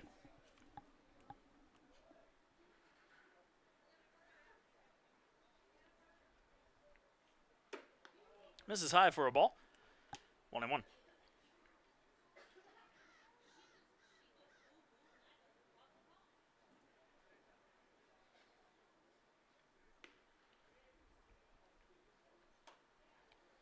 Pitch missing outside. 2 balls and 1 strike.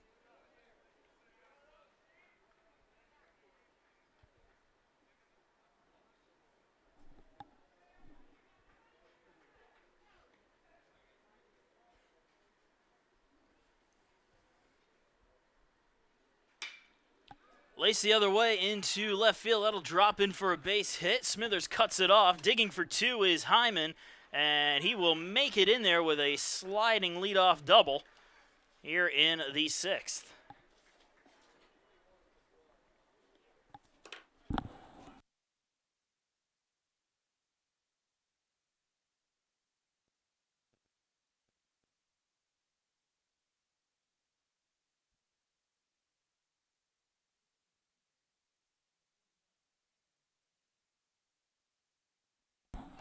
So Tanner Lane is going to come and pinch hit for Ben Herring, who is the DH, and went 0 for 3 today.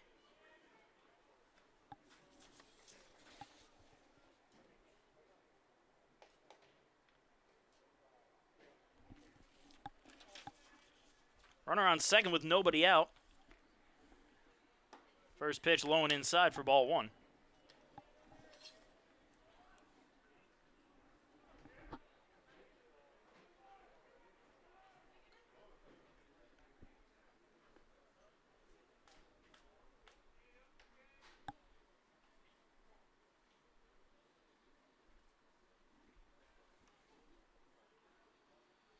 The 1-0. Inside corner for a strike.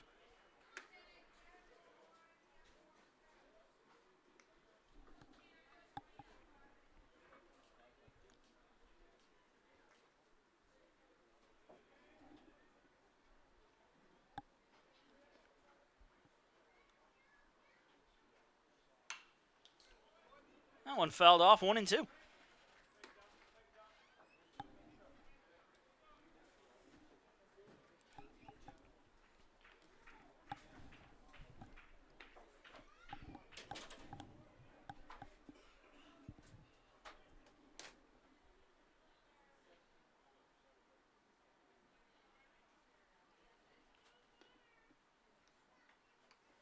One, 2 on its way. Fouled off. We'll do it over.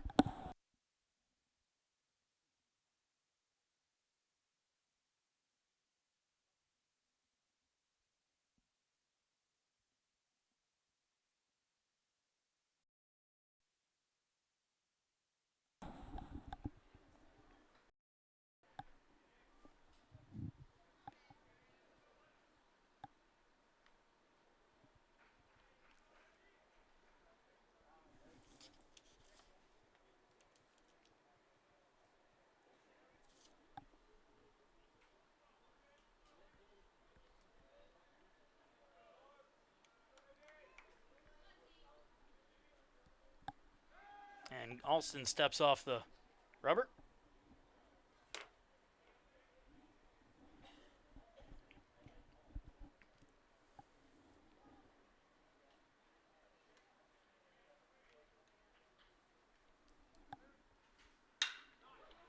Line into center field, tailing away from Bonilla. He reaches out and makes the catch for the first out.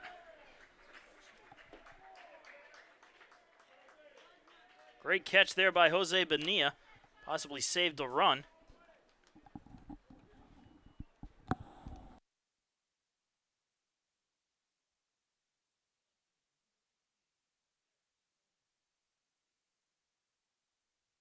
So runner on second, still with 1 out now. As Derek Olenchuk steps up to the plate. Hit a solo home run his last time up. 1 for 3 on the day.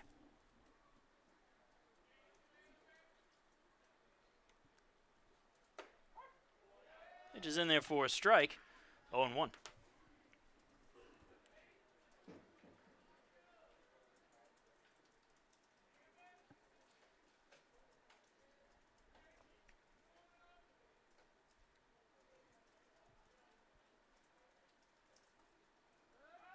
And Alston stepping off the rubber once again.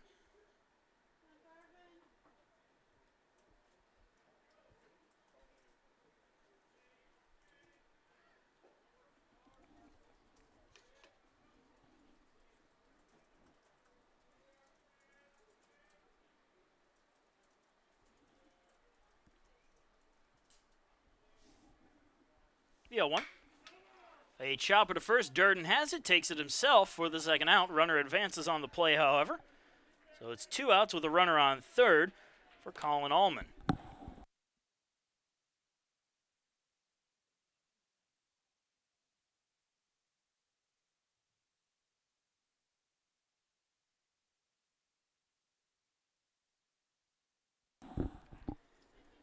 Allman 1 for 2 today.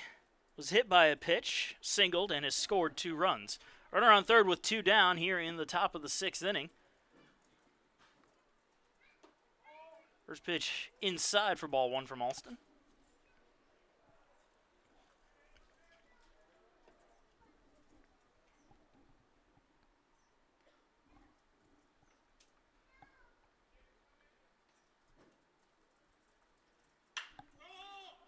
High fly ball, foul territory, but that's going to end up out of play for a strike.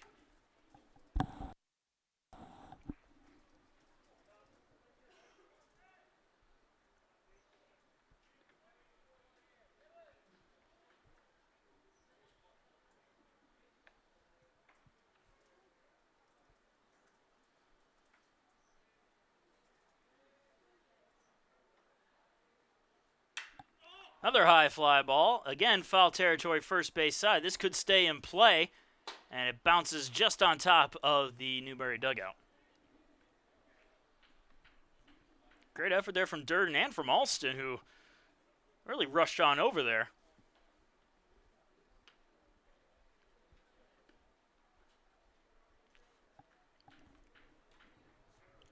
1 ball and 2 strikes to Allman. Runner still sitting over on third with 2 outs.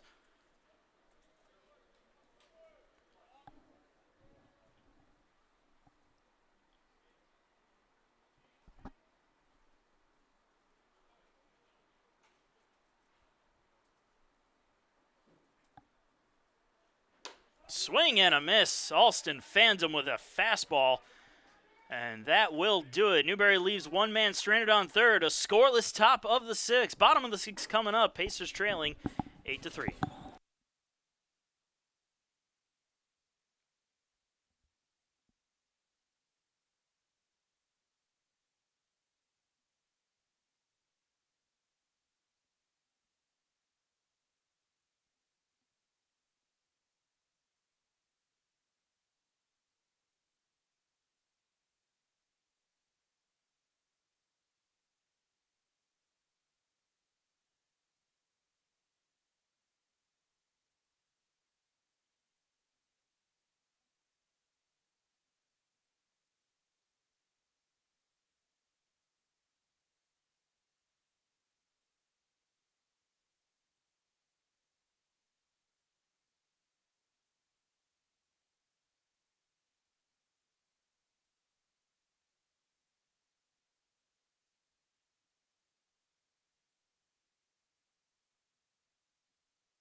And welcome back, folks.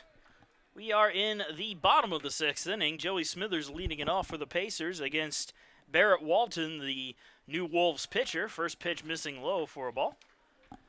Pacers down 8-3, trying to mount a comeback here in the later half.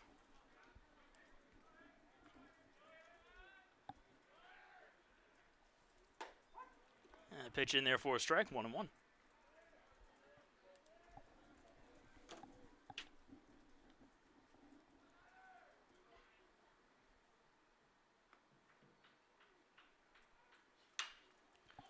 A little looper right to second, where it will be caught for the first out.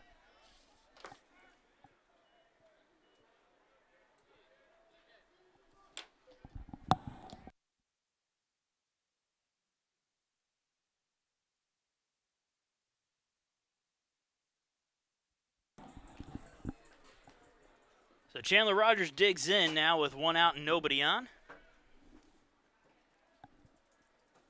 Rogers scored a run today. First pitch in there for a strike.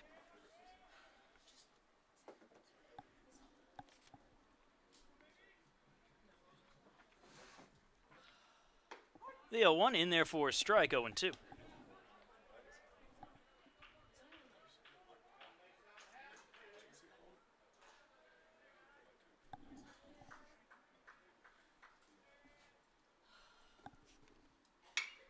Popped up.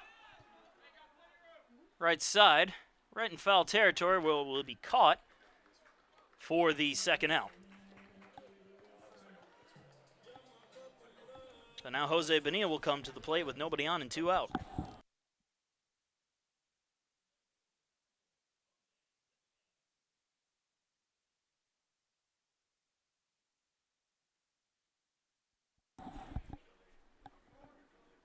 So Bonilla will dig in again, nobody on and two out, bottom of the sixth inning. Bonilla's 0 for 1 today, but he has a pair of walks. Swing and a miss for strike one.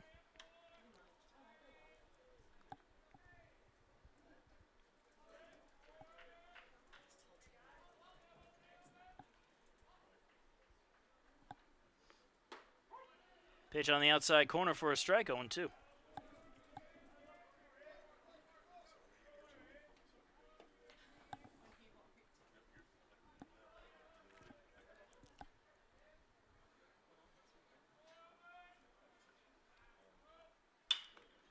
Slow grounder to second. Quick throw to first in time to get Bonilla for a 1-2-3 inning. We're moving on to the top of the seventh. Pacers down 8-3 to the Wolves.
And welcome back. Top of the seventh inning getting underway, and we are joined by a special guest today, Cassie Walders of the sorority Alpha Omicron Pi. And I understand AO Pi has an event coming up at the baseball game soon. You want to go ahead and tell the folks about that? Yes, we do.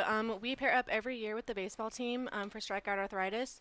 All the proceeds, like all the ticket proceeds, go to arthritis research and the foundation.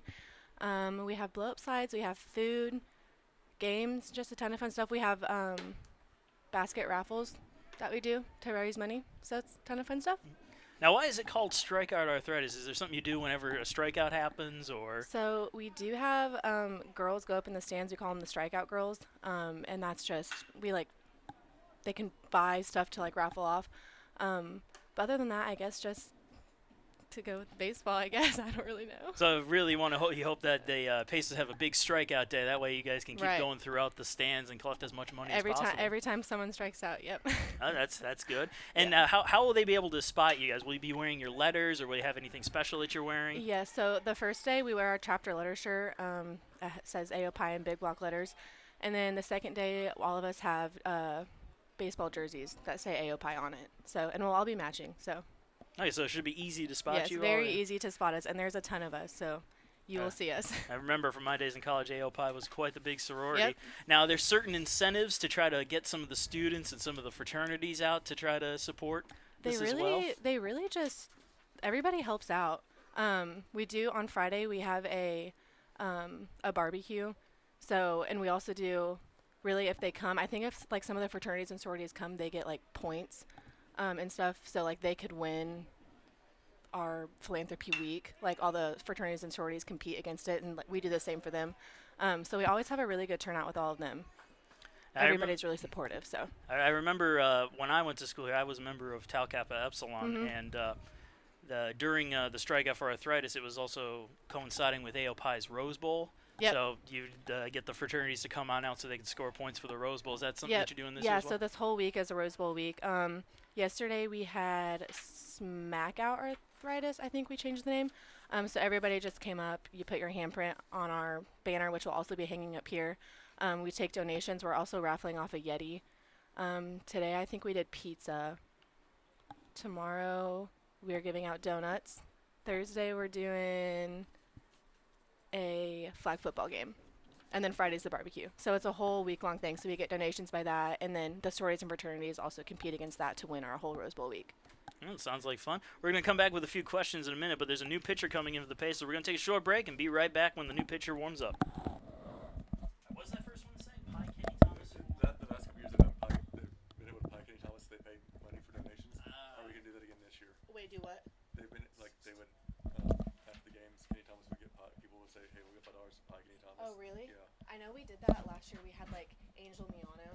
Yeah. And say, She did that. So yeah, just mention the fact that we think Kenny Thomas is gonna do this for money, so make sure you come out so you can actually pie. Okay. Even if they can't, no people will come out. yeah, people will come out And anyways. he's good with that. Yeah. And I'm gonna be like, and if he's not, well, surprise. Is that no? That's awful. So yes. That is From the Pacer awful. bullpen, the right-handed senior out of St. Augustine, Florida, number 16, Brooks Calvo. That was bad.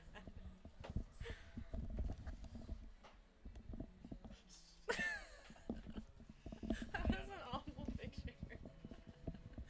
Oh. Perfect. We'll go. Yes, that's better. That is much better.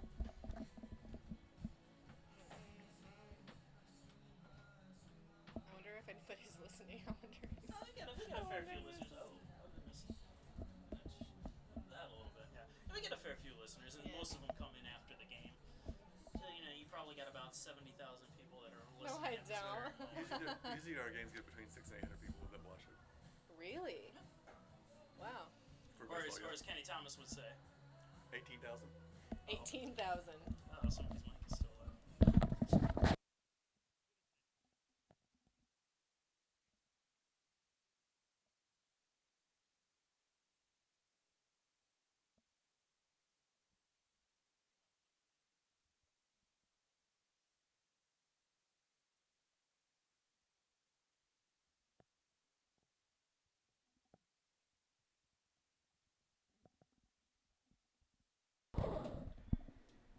Now batting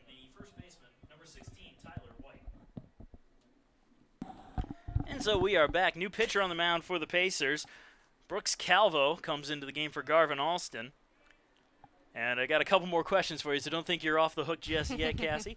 Now, I understand that in the past couple of years, people have been able to pie Kenny Thomas for money. Is that something that's going to be happening again this year? Yes, this is something that's going to be happening. And if Kenny does not know, then surprise. There's going to be one you're getting pied. Interesting surprise. It is. I'm looking forward to. I may actually have to donate a little bit of money just to do that myself. Usually a big hit for sure. And the 1-0 to Tyler White is going to miss low and away for a ball, 2-0. Runners on first and second after a pair of leadoff singles from Kevin Clanton and Tommy Passarello. Gets things started here in the 7th. That actually forced Garvin Alston Jr. to exit the game. Those runners are his responsibility. 8-3 is your score. Scoreboard says 9-3. That's a little mistake up there, unless my math is wrong, which it very well could be. Pitch in there for a strike. 2-1. Yeah, I was never the best at math. But another question that I have for you that I was just given. Now, some people obviously won't be able to make it out for the games. How can they donate if they can't be here, if they're still interested in donating? You can always donate at any time. Just go to, I just think it's alphaomicronpi.com.org. One of those two. But you can donate at any time. You don't have to come to anything. It's all online. A pitch right down the middle for a strike, 2-2. That's good to know. So, because I mean, a lot of people are busy, and even on weekends, it's tough to get on out to the ballpark. Right. We usually draw a good enough crowd, though, so I'm sure that strikeout arthritis will be a huge success as it is every year. Yes, I'm very excited. 2-2 about to come on its way to Tyler White. White had an RBI double his last time up, which drove in 2 and came in to score a run. Pitch low and away, missing, going all the way to the backstop. Runners will advance on the wild pitch.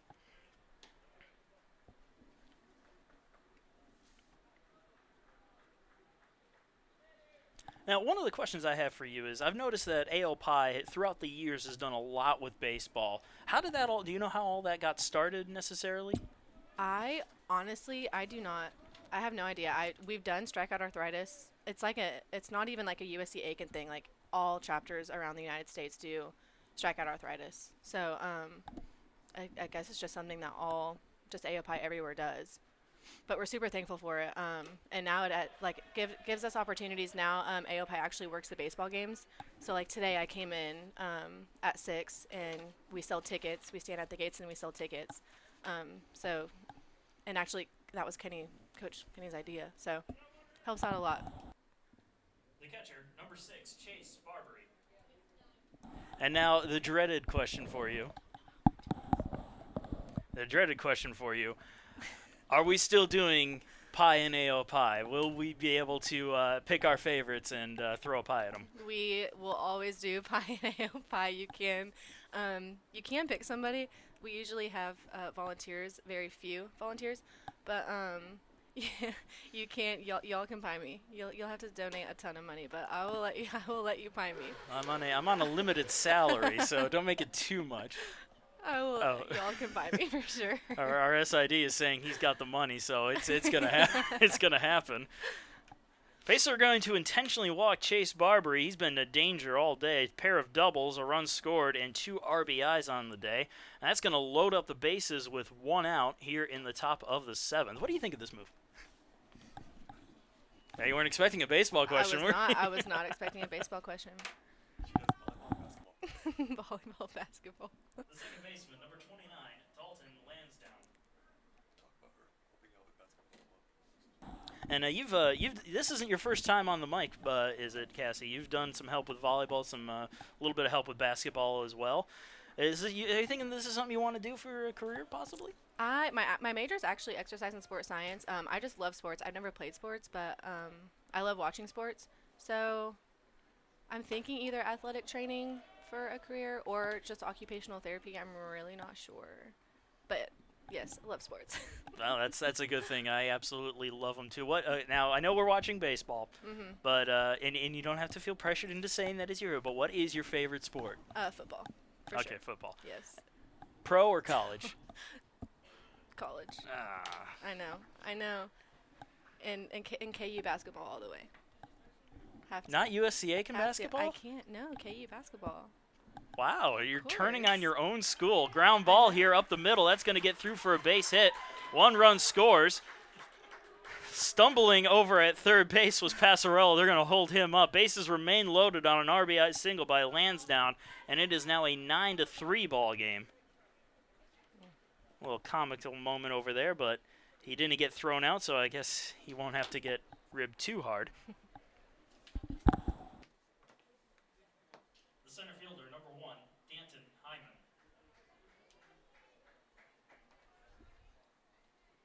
I still can't believe you would turn on your own school, USC Aiken basketball. Hey, born and raised in Kansas, have to. Yeah. They're in 2 completely different divisions, Division 1 and Division 2. You can still say USC Aiken all the way. Nope, homegrown. Coach Vanderslice is going to have to have some words with you, isn't he? Yeah. Give me the T-shirt. Gonna have to bribe you a little bit, maybe.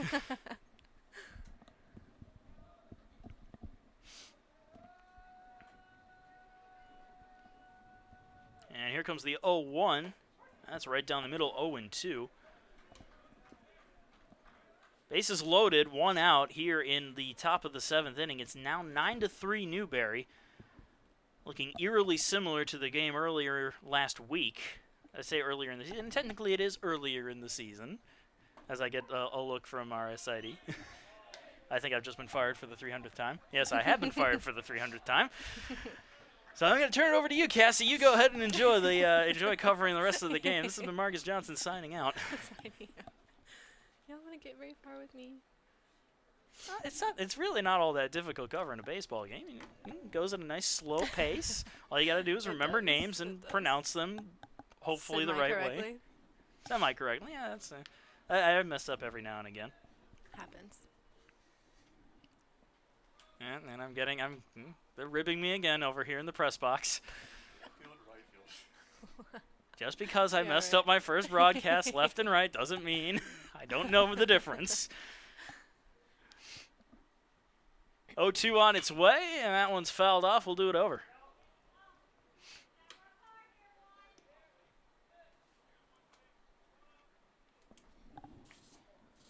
I think I'm going to be past another note in a moment here. So get ready for another question. Because we've got questions for days. Let me see it first. No. I'll surprise you with this one. We're just gonna throw it at you. See if you can think on your feet. The 0-2 again on its way, and once again it'll be fouled off. Bases are still loaded with 1 out. Calvo trying desperately to get a ground ball double play here as the infield is playing at that double play depth. Trying to stop the bleeding. Bases can't seem to stop Newberry. They are a hitting team and taking full advantage of their skills in this game. Tried to get him to chase outside, misses for a ball. The appeal does not give him the call, so count 1-2. So, okay, I've hidden the question from you long enough. How did you get involved with AOPI? Just a quick question there. Okay, so I transferred here after my freshman year. I didn't know anybody. So anybody at all here, because I'm not from here.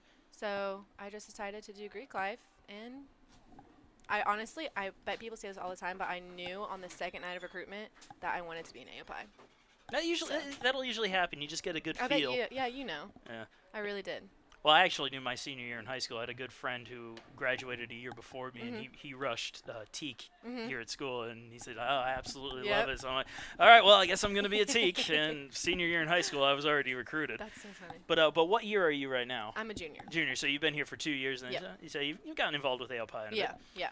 And what does it mean for you to be involved with, not just strikeout arthritis, but with all the different events that AOPI goes on, and just AOPI in and of itself? Yeah, I think it's super important, not even for events like this, but just we really do help out so much, and it's not even just what everybody thinks. I mean, you think it's just friends hanging out, but we do a ton of stuff for the community. It's actually required that we have 5 hours of community service every semester. And just helping out with stuff like this, it gets us, involved with sports, a ton of stuff on campus. It's really nice. I've met so many people too. Now batting number 41, Tanner Lane. I mean, yeah, definitely. Greek life is always just very good, very supportive, and a great way to get out there and get involved in the community and really, pad that resume a little bit. No, for sure. Everything that I could have on my resume is honestly from AOPI and nothing really before, to be honest with you. Now, here's one that's gonna branch away a little bit from AOPI. There are obviously a lot of different charity events that go on at USC Aiken. Now, and other than the ones from your sorority, what do you think is the most creative or most fun charity event that you've had the privilege to be a part of here on campus? From outside our sorority? Yeah, from outside. It could be for another Greek organization or just a on-campus group of any sort. Something I think is super cool is Zeta does a rockathon. Their philanthropy is breast cancer. They made rocking chairs and they take them downtown Aiken, and for like a whole day, like even over the night, they rock in the rocking chairs and get donations from just anybody. And that's some dedication. Like they stay out there all night. Like they're rocking in those chairs for hours overnight. That's something. I know. Isn't that crazy? But they get a ton of donations. They love it, and I feel like that's really cool. The left fielder, number 15, Derek Olenchuk. Yeah, I was gonna try to not pressure you into saying push-ups for the cure, but Zeta's is good. It is a really good one. It is a painful one. I know. I could not imagine. They just had that, I think, maybe 2 weeks ago. It was pretty recent. It's crazy that's a philanthropy from my old fraternity, they just had their initiation. So a big shout out to the three initiates of Tau Kappa Epsilon, one of which was a very good friend of mine. Really? Yep. That's awesome. Pitch right down the middle for a strike. 0-1 to Olenchuk. Olenchuk, 1 for 4 today, but that one was a solo home run. Were you here for that one? That one a mile. I was not. I was not here for that one. Yeah, you're lucky because that sucker flew. Leo 1 right on the outside corner for a strike. Score is now 10-3 here in the top of the 7th. Bases are still loaded after Taryn Lane was hit by a pitch, which drove in a run.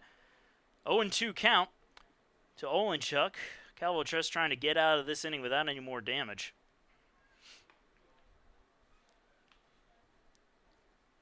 And a swing and a miss will do it. Olenchuk strikes out to stop the bleeding, but 2 more runs score. It's 10-3 as we move on to the 7th inning stretch.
And welcome to the bottom of the 7th inning, fresh off the 7th inning stretch. Dalton Weeks will lead it off for USC Aiken as they trail 10-3.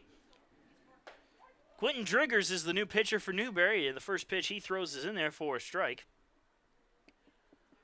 Weeks is 1 for 2 today with a single, a run scored, a stolen base, and an RBI on the sac fly in his last time up. Pitch low and away for a ball, 1-1.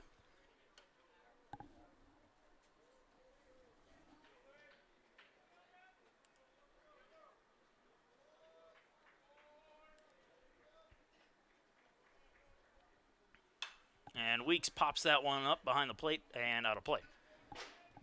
Moving the count to 1-2 now.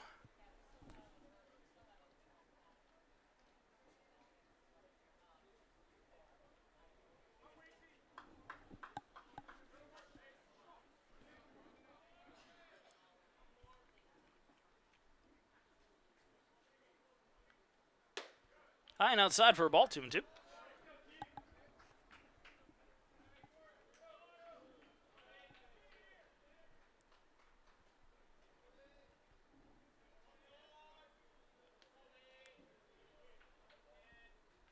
And a swing and a miss from Weeks. He goes down on strikes for the first out.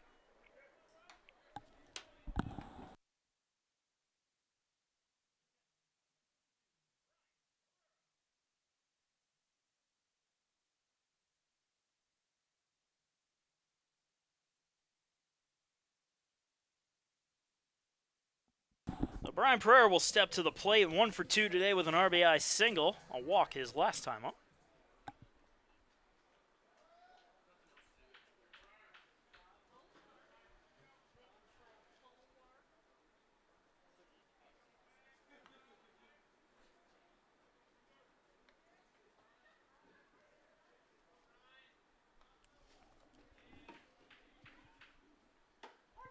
First pitch in there for a strike to Pereira, 0-1.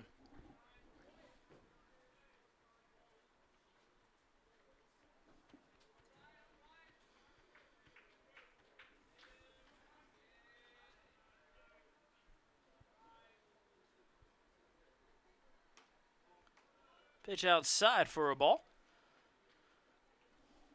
That's going to draw a visit to the mound. Count even at 1-1 on Pereira.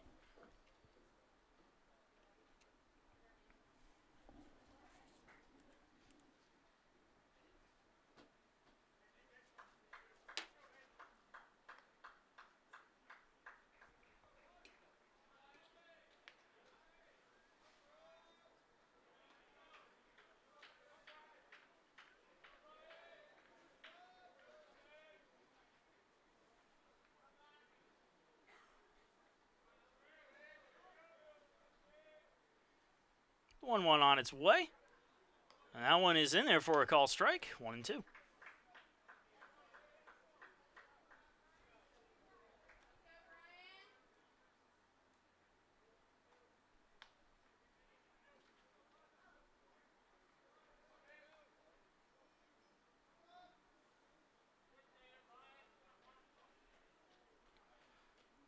And the 1-2 pitch comes inside and makes contact with Pereira. And he will head on down to first base on the hit by pitch.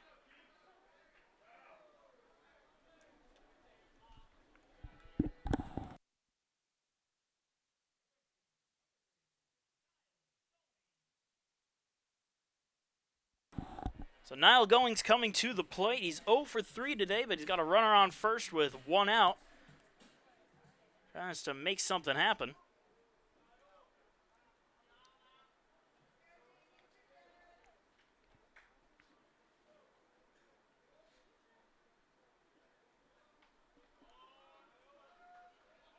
First pitch goes all the way to the backstop. Brian Pereira able to advance to second.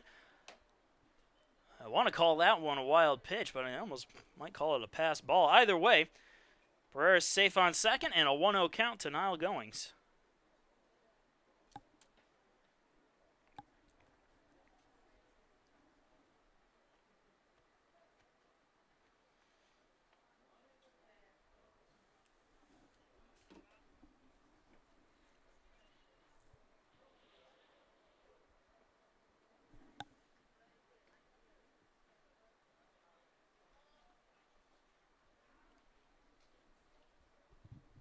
At the moment, I'd like to thank Cassie Walters of AOPI for joining us this afternoon. She's headed on back home, but make sure you come on out to support Strikeout for Arthritis and meet all the lovely ladies of AOPI and help them with their charity.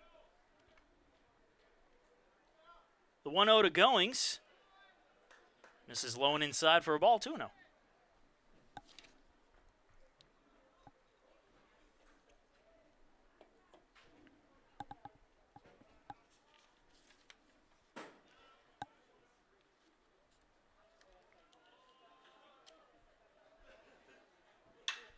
And Goings laces that one into right field. That'll drop in for a base hit.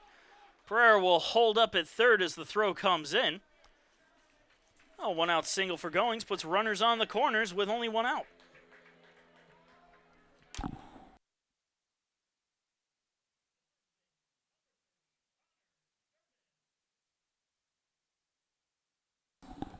So Connor Dern will dig in now, 1 for 2 today, a single, a walk, and he flew out his last time up.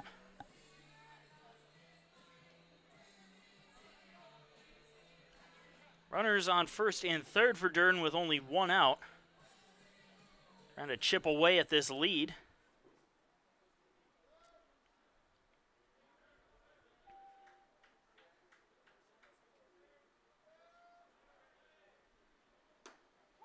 Pitch right on the inside corner for a strike, 0-1.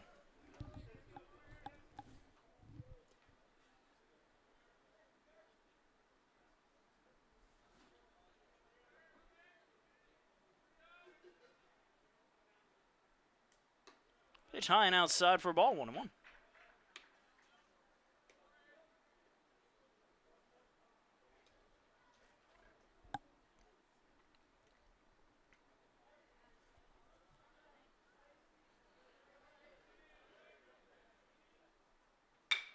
And Durden chops one up the middle. Flip to short for 1. The throw to first is not in time, and the ball gets away. But Durden will stay put at first base. Brian Pereira scores on the play, however. And the Pacers now trail 10-4.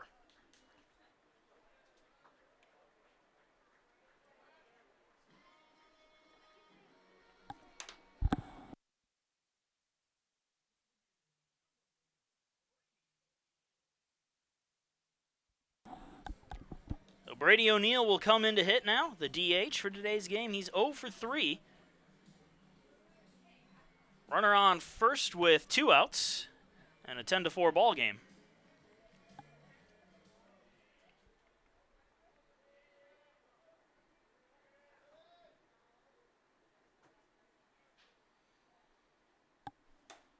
First pitch high and inside to O'Neill for ball 1.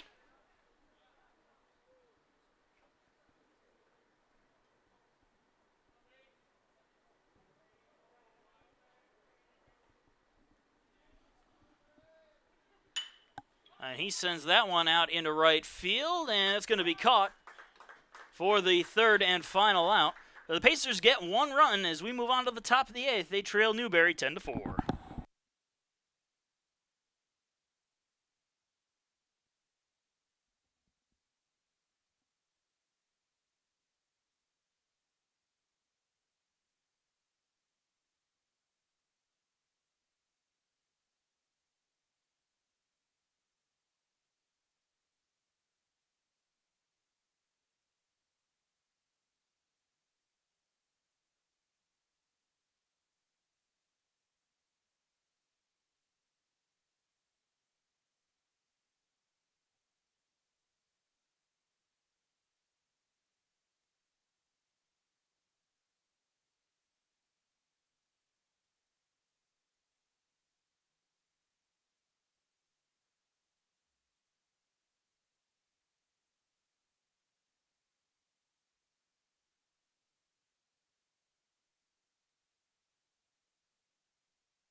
And the top of the 8th inning getting underway in just a moment. New pitcher on the mound for the Pacers, Jamie Moreland, comes in.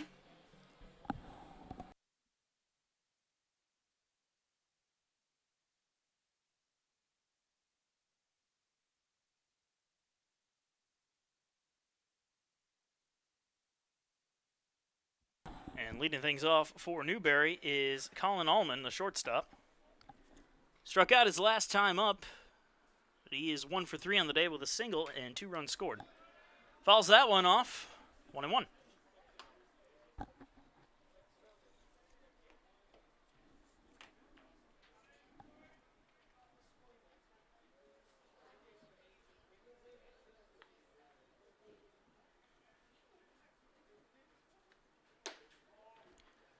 High and inside for a ball, 2-1.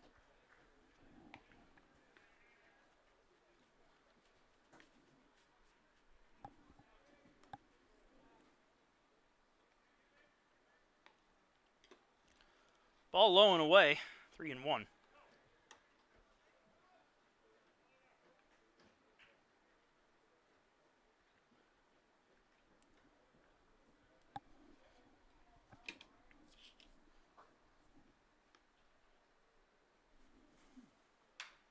Fouled off, full count.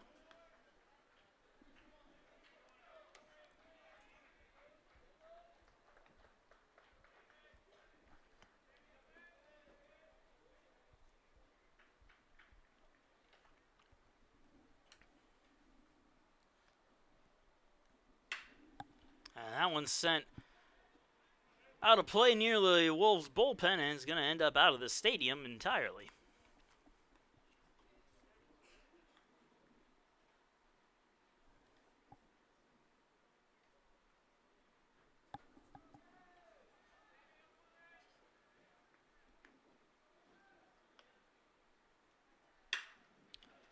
Base hit into left field. Allman aboard with a leadoff single.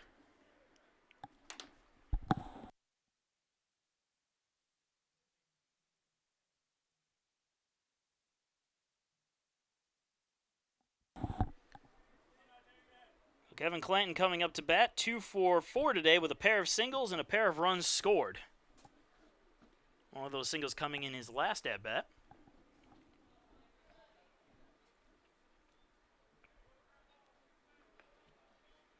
Check throw over to first. Allman just steps back on the bag.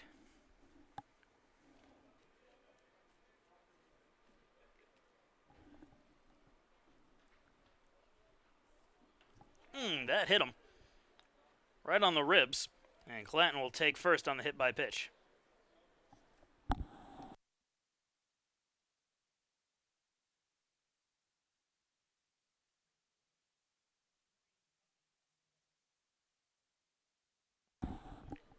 So Tommy Passarello coming up to bat now. He is 4 for 4 today with 4 singles and 3 runs scored.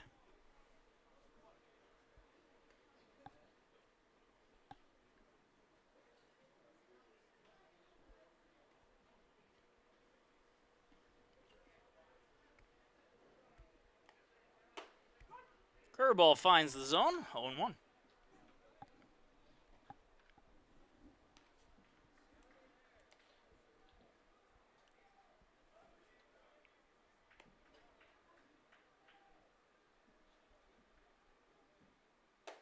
Right on the outside corner, 0-2.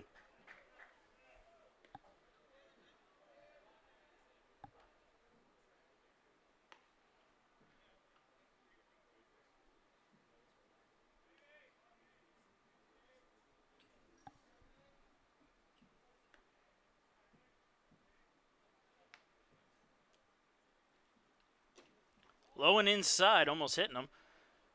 Count 1-2.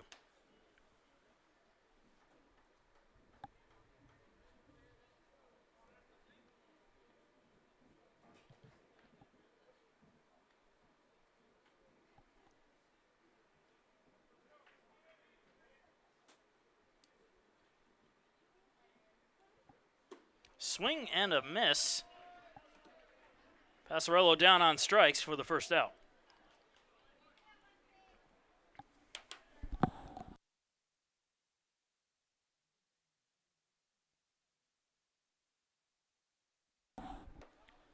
Now Tyler White coming up to bat, struck out his last time up. 1 for 3 today with a double, 3 RBIs, and a run scored.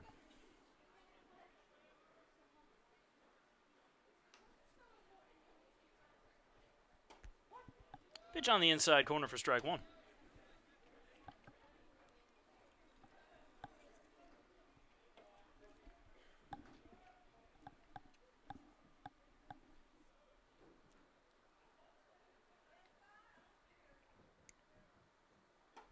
Swing and a miss.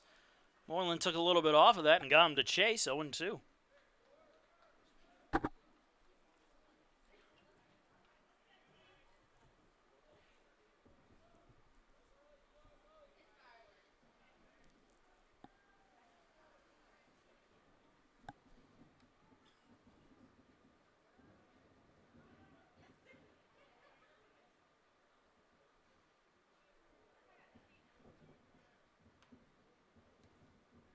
Swing and a miss. Moreland gets him to chase one out of the zone. White down on strikes for the second out.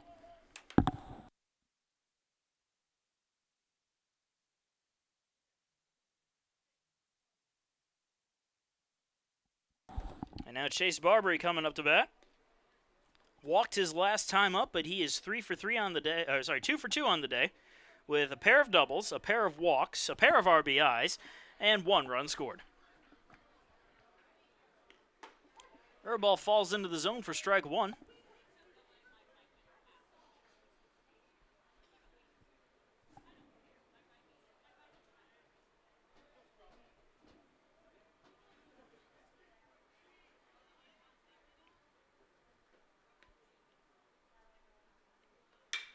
And he skies that one into center field. Benia tracking back for it and making the catch for the third and final out. Well, no damage done here in the top of the 8th. It's still 10-4 as we move on to the Pacer half with them coming to bat.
And welcome back, folks. Couple changes defensively for the Wolves. Shannon Smith is the new pitcher coming out of the bullpen, and he has a catcher change as well. Number 11, Sam Jones takes over for Chase Barbary. And the first pitch to Philip Watcher is in there for a strike. Bases trailing 10-4 here in the bottom of the 8th inning. Watcher 0 for 3 today, reached on an error and scored a run as he skies that one into foul territory and out of play.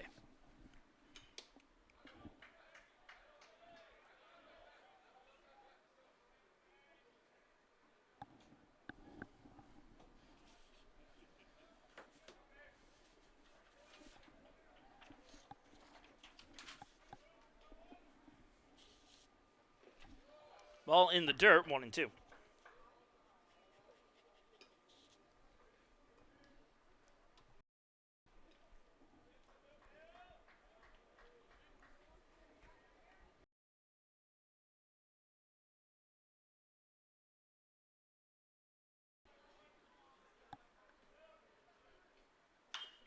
And Watcher, fouling that one off, spoils the pitch, keeps the count at 1-2.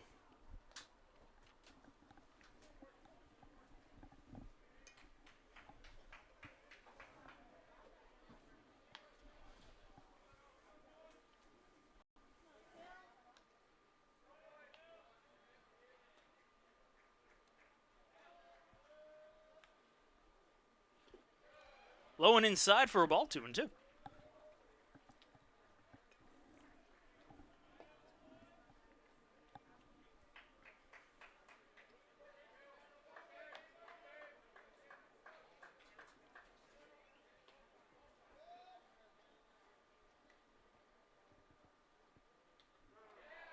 And that'll hit him. Watcher heads on down to first to start things off here in the 8th inning.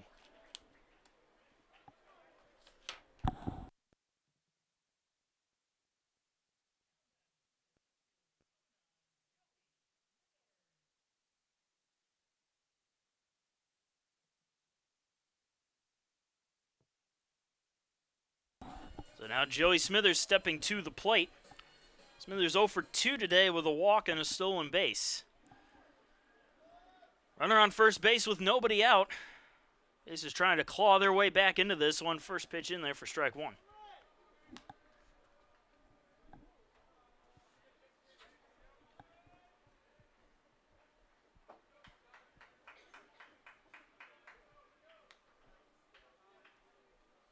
Swing and a miss. 0-2.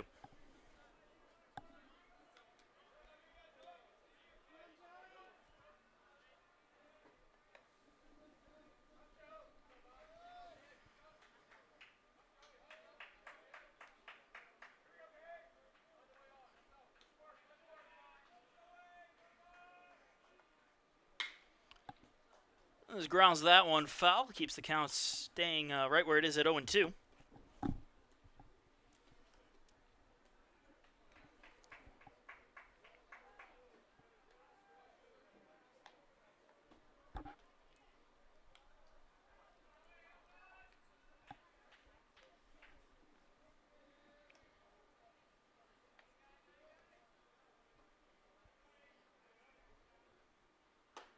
Pitch right down the middle. Smithers down looking for the first out.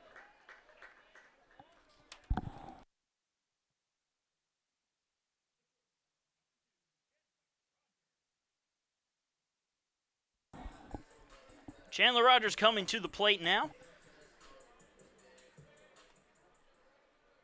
Rogers popped out in foul territory his last time up. Runner on first with one out. Bottom of the 8th inning.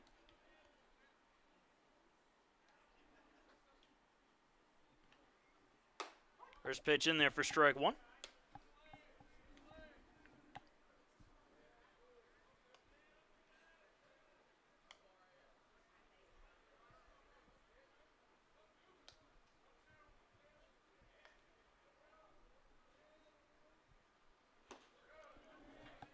Just low and away for a ball, 1-1.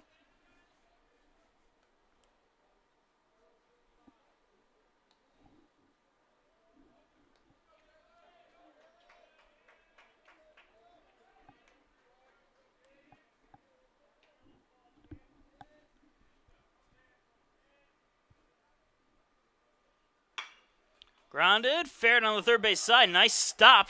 However, it was a tough play to make. And Kevin Clanton just couldn't come up with a throw, but an excellent stop and possibly saved a run as that went into the corner.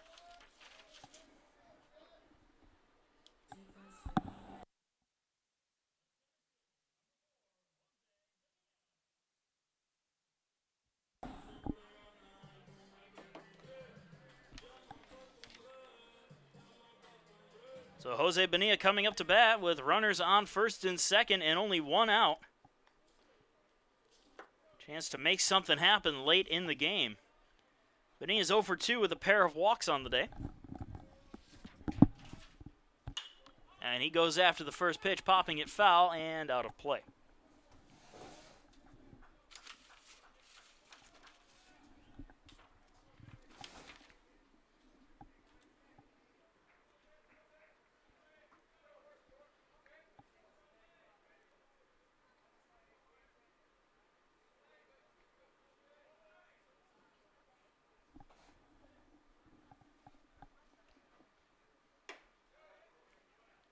Pitch high and inside for a ball, 1-1.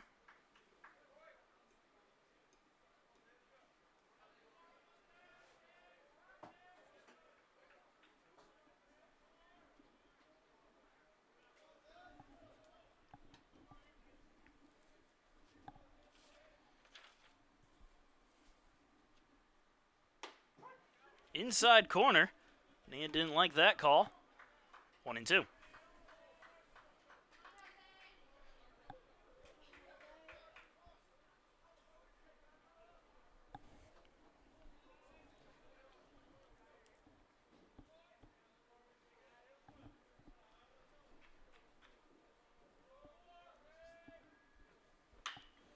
And Bonilla pops that one up shallow right field. Going to be a tough play, but it is eventually caught by the second baseman Lansdowne for the second out.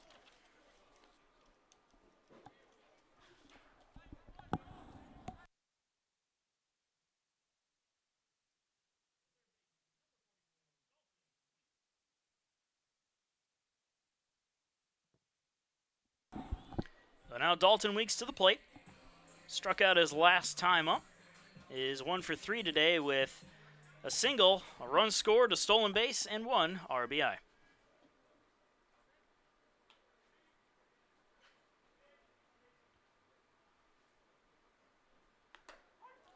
First pitch is in there for a strike.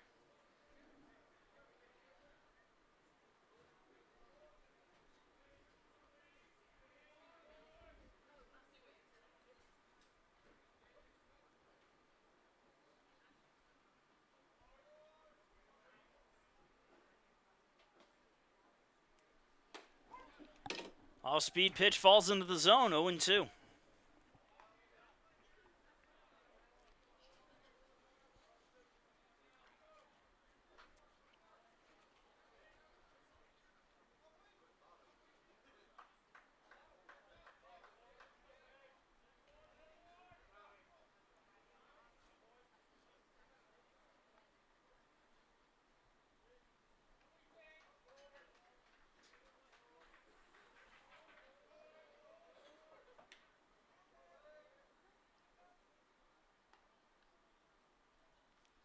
And the 0-2. Weeks fouls it off, keeps himself in there. And we will do it over.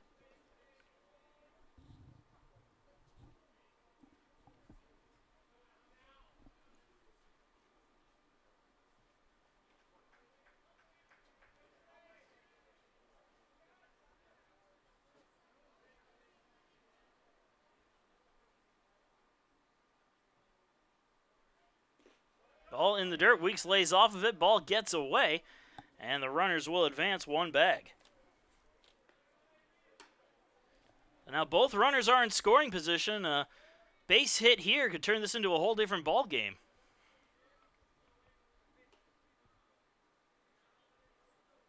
Now, we were talking earlier in the broadcast that he has timely hits. We'll see if he can get one of those here now.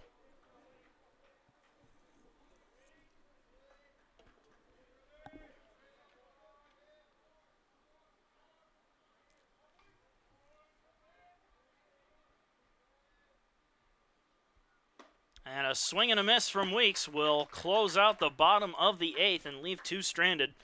We move on to the 9th inning. Pacers down 10-4.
Top of the 9th inning getting underway.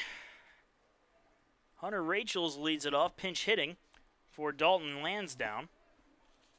New pitcher on the mound for the Pacers, Freddie Beeman.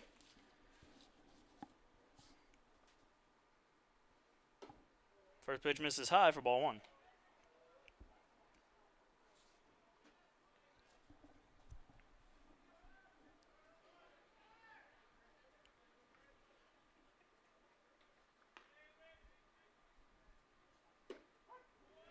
Yeah, count even at 1-1 as that one falls into the strike zone.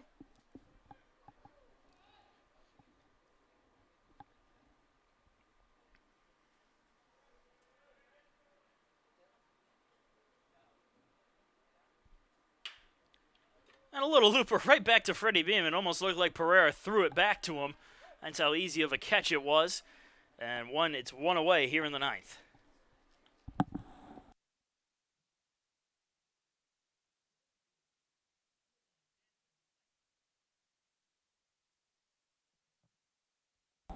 So Danton Hyman coming up to the plate now. Hyman is 1 for 4 today with 3 strikeouts and a double. Swing and a miss for strike 1.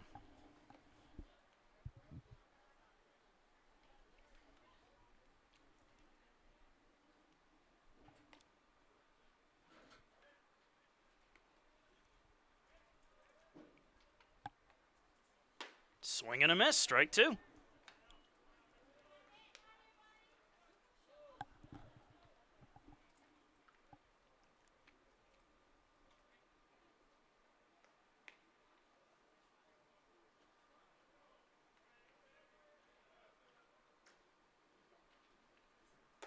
0-2 right on the outside corner for a call, strike 3. Hyman down looking for the second out.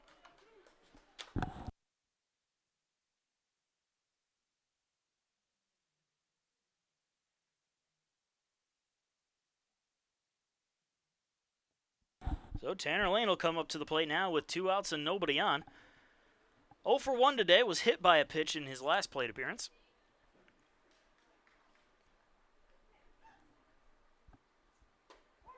Pitch is right there, down the middle for strike 1.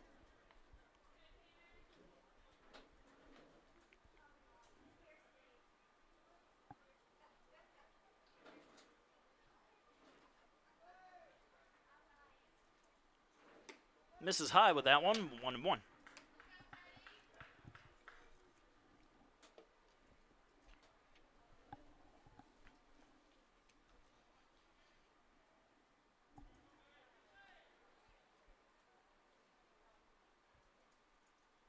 Curveball falls into the strike zone, 1-2.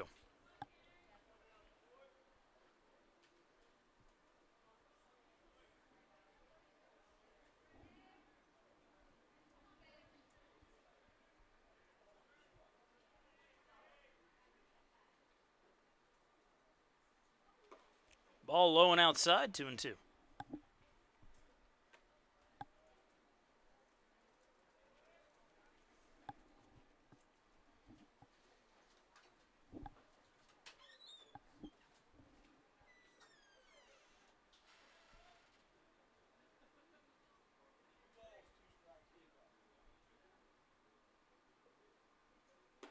Right down the middle, call strike 3. Beeman gets Lane looking for the third and final out. We move on to the bottom of the 9th inning. Pacers looking to mount the comeback, trailing 10-4.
And welcome back, folks. Charlie Fessler, the new pitcher for Newberry, as we move on to the bottom of the 9th inning with Brian Pereira leading it off. First pitch is in there for a strike, 0-1. Pereira walked, or was hit by a pitch, to say, and came around to score afterwards. 1 for 2 on the day. Pitch outside for a ball. Couple more defensive changes for Newberry for this half inning. Hunter Rachels, who pinch hit for Lansdowne, returns to the game at second base. And there is a new third baseman for the Wolves as well. Number 17, Peyton Spangler. Pereira fouls it off, 1-2.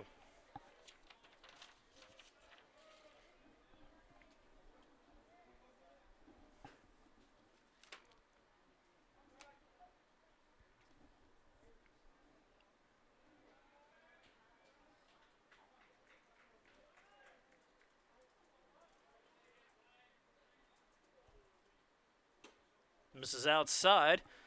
2 balls, 2 strikes.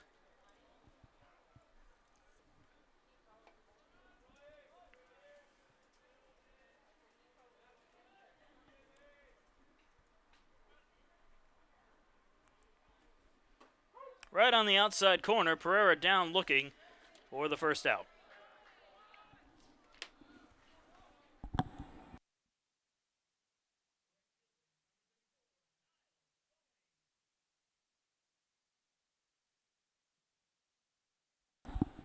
Niall Goings coming to the plate now, 1 for 4 today with a single his last time up.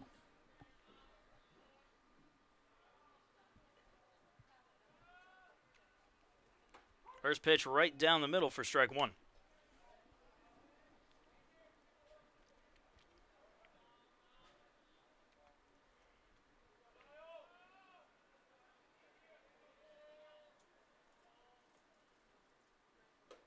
Swing and a miss, chasing one outside.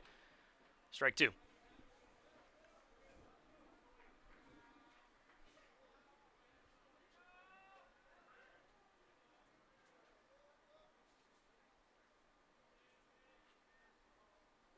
And Goings swings and misses again.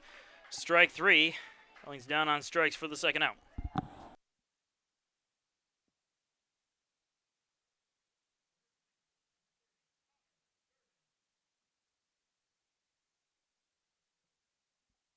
O'Connor Durden coming to the plate, representing the last hope for the Pacers.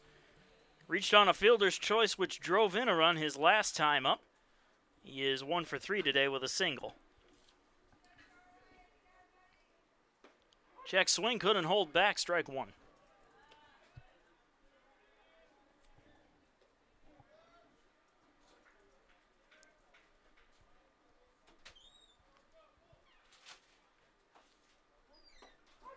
Down the middle, strike 2.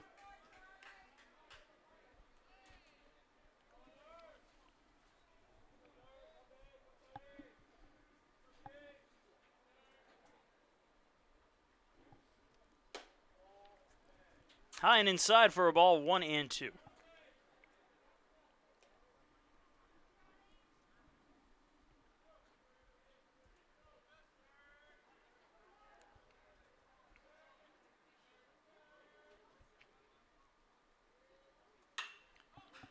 High fly ball, foul territory, and that's going to end up out of play.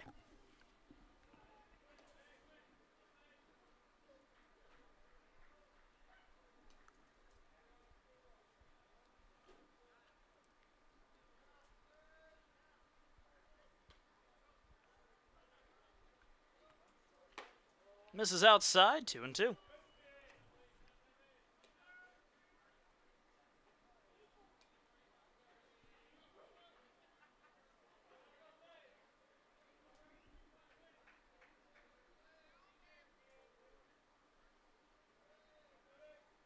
Ooh, that comes in and hits him right on the thigh.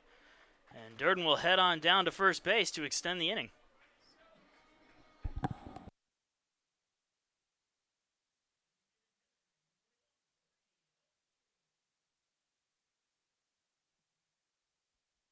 Brady O'Neill will come to the plate now with 1 on and 2 out.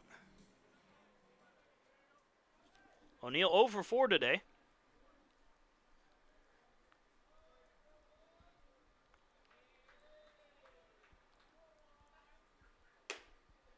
Pitch high and outside for ball 1.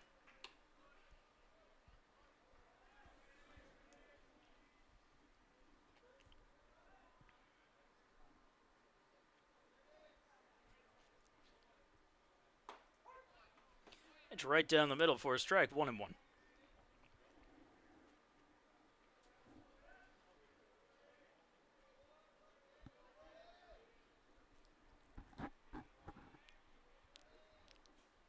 Curveball just misses high, 2-1.